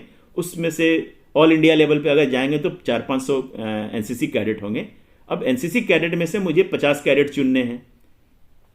अब जब मैं इंटरव्यू ले रहा हूं तो मेरे सामने 4-5 कैडेट्स हैं, तो एक ए लाया हुआ है, एक ने बी लाया हुआ है, एक ने सी लाया हुआ है। तो नेचुरली ये ABC इंडिकेट करता है कि ये कैडेट कितना सिंसियर है, कितना पढ़ने में ध्यान लगाता है, कितना उस चीज़ को कन्वर्ट करता है। तो आप भी बताएं कि आप कैसे आदमी को चुनना पसंद करेंगे, जो तेज हो, जो अपने टारगेट को हासिल करता हो, जो अपने काम को बेहतर तरीके से जानता हो। तो ये जो ABC है, जो आपका ग्रेडिंग है, जिसको आप हम लोग बाहर जो एकेडमिक्स में कहते हैं फर्स्ट डिवीजन, सेकेंड डिवीजन और थर्ड डिवीजन, तो ये एक इंडिकेट करता है कि आपका लेवल जो है वो कैसा है। और ये मैंने चैनल इसीलिए बनाया हुआ है कि सारे के सारे हमारे जो सब्सक्राइबर हैं, कैडेट्स हैं, वे ए ग्रेडिंग लाए। ये कोई झूठा और कोरा आश्वासन मैं नहीं दे रहा हूं। आपको सारा मटेरियल अच्छे तरीके से मैं एक्सप्लेन करता हूं, समझाता हूं और कोशिश करता हूं कि आपको अच्छी तरह से समझ में आ जाए। और जिस तरह से आप रिस्पांस दे रहे हैं तो मुझे लगता है कि आपको समझ में आ रही है। तो जब आप पूरी चीज़ें को अच्छे से समझ रहे हैं, नोट्स बना रहे हैं, कैसे एग्जाम में प्रश्न आएंगे वो भी मैं आपको गाइड कर रहा हूं, तो इसमें कोई शक नहीं कि आपको ए ग्रेडिंग नहीं आए। बहुत सारे ऐसे चैनल मिलेंगे जो आपको ऑब्जेक्टिव और उस तरह की चीज़ें कराएंगे जिसमें आपका टाइम वेस्ट होगा। एक ही प्रश्न के ऊपर वो 5 घंटे तक रिपीट करते रहेंगे, तो उनका एम डिफरेंट है। इस चैनल का एम डिफरेंट है। इस चैनल का एम आपसे कोई हमें फायदा नहीं लेना है, आपसे हमें कोई बेनिफिट नहीं लेना है। हमारा ये टोटल जो चैनल है आपकी भलाई के लिए बना है। आप अच्छा पढ़ें, सही स्रोत से पढ़ें, सही किताब से पढ़ें, आपको सही इंफॉर्मेशन दिया जाए ताकि आप हाईएस्ट स्कोर करें। तो ये आपको समझना चाहिए, क्योंकि यूट्यूब के ऊपर क्या है, बहुत सी चीज़ें अवेलेबल हैं, अच्छा भी है बुरा भी है। तो वो कहते हैं ना कि नदी में से हीरा आपको चुन के निकालना है, उसमें कचरा भी है, सब कुछ है। तो ये आपको पहचान होनी चाहिए कि कहाँ मुझे जाना है, क्या देखना है, कौन सा चीज़ मेरे लिए फ़ायदेमंद है। यहाँ पे कोई मैं आपको चॉकलेट और कोई मीठी बातें नहीं बोलूँगा। हो सकता है कुछ बातें आपको कड़वी लगेंगी, लेकिन अगर उस पर आप सीरियसली ध्यान देंगे, भविष्य में, अभी तो हो सकता है कि आपको अच्छा ना लगे, लेकिन भविष्य में आपको वही रिटर्न देगा, वही आपको फ़ायदा करेगा। तब आप याद करेंगे कि इस चैनल की वजह से मुझे फ़ायदा हुआ। बाकी चैनल जो है उनका मकसद अलग है, वो उनका अपना कमर्शियल इंटरेस्ट है, व्यावसायिक इंटरेस्ट है, तो वो उस पर फोकस करते हैं। वो आपके वेलफेयर से ज़्यादा उनको मतलब नहीं है। तो इसीलिए मैंने बताया कि आपको सही किताब, सही नॉलेज जो एक प्रोफेशनल आदमी है उससे मिलना चाहिए, सही मिलना चाहिए, ताकि आपकी तैयारी सही हो। अच्छी बात है आपने सब्सक्राइब किया है। और बाकी जो कैडेट्स हैं उनको भी आप इस चैनल पे ले आएँ, बताएं कि इस चैनल और बाकियों में क्या डिफरेंस है।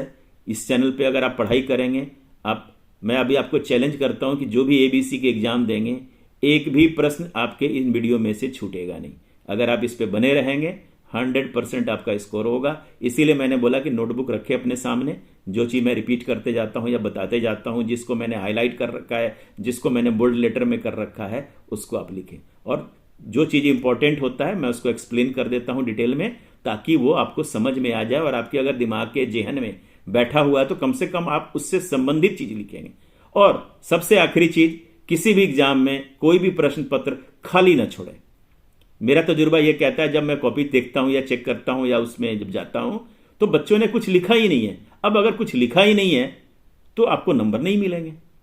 जब आपके पास टाइम है, हो सकता है कि आपके प्रश्न के उत्तर एग्जैक्ट या सही तरीके से नहीं आते हैं, लेकिन अगर आपने इस वीडियो को देखा है, इस चैनल के सब बाकी सारे वीडियोस को देखा है, तो आपको थोड़ा बहुत भी अगर उससे संबंधित आइडिया है और उससे संबंधित चीजें अगर आप लिखते हैं, तो 30-40% अगर वो 5 नंबर का प्रश्न है तो आपको 2-3 तो मिल ही जाएगा।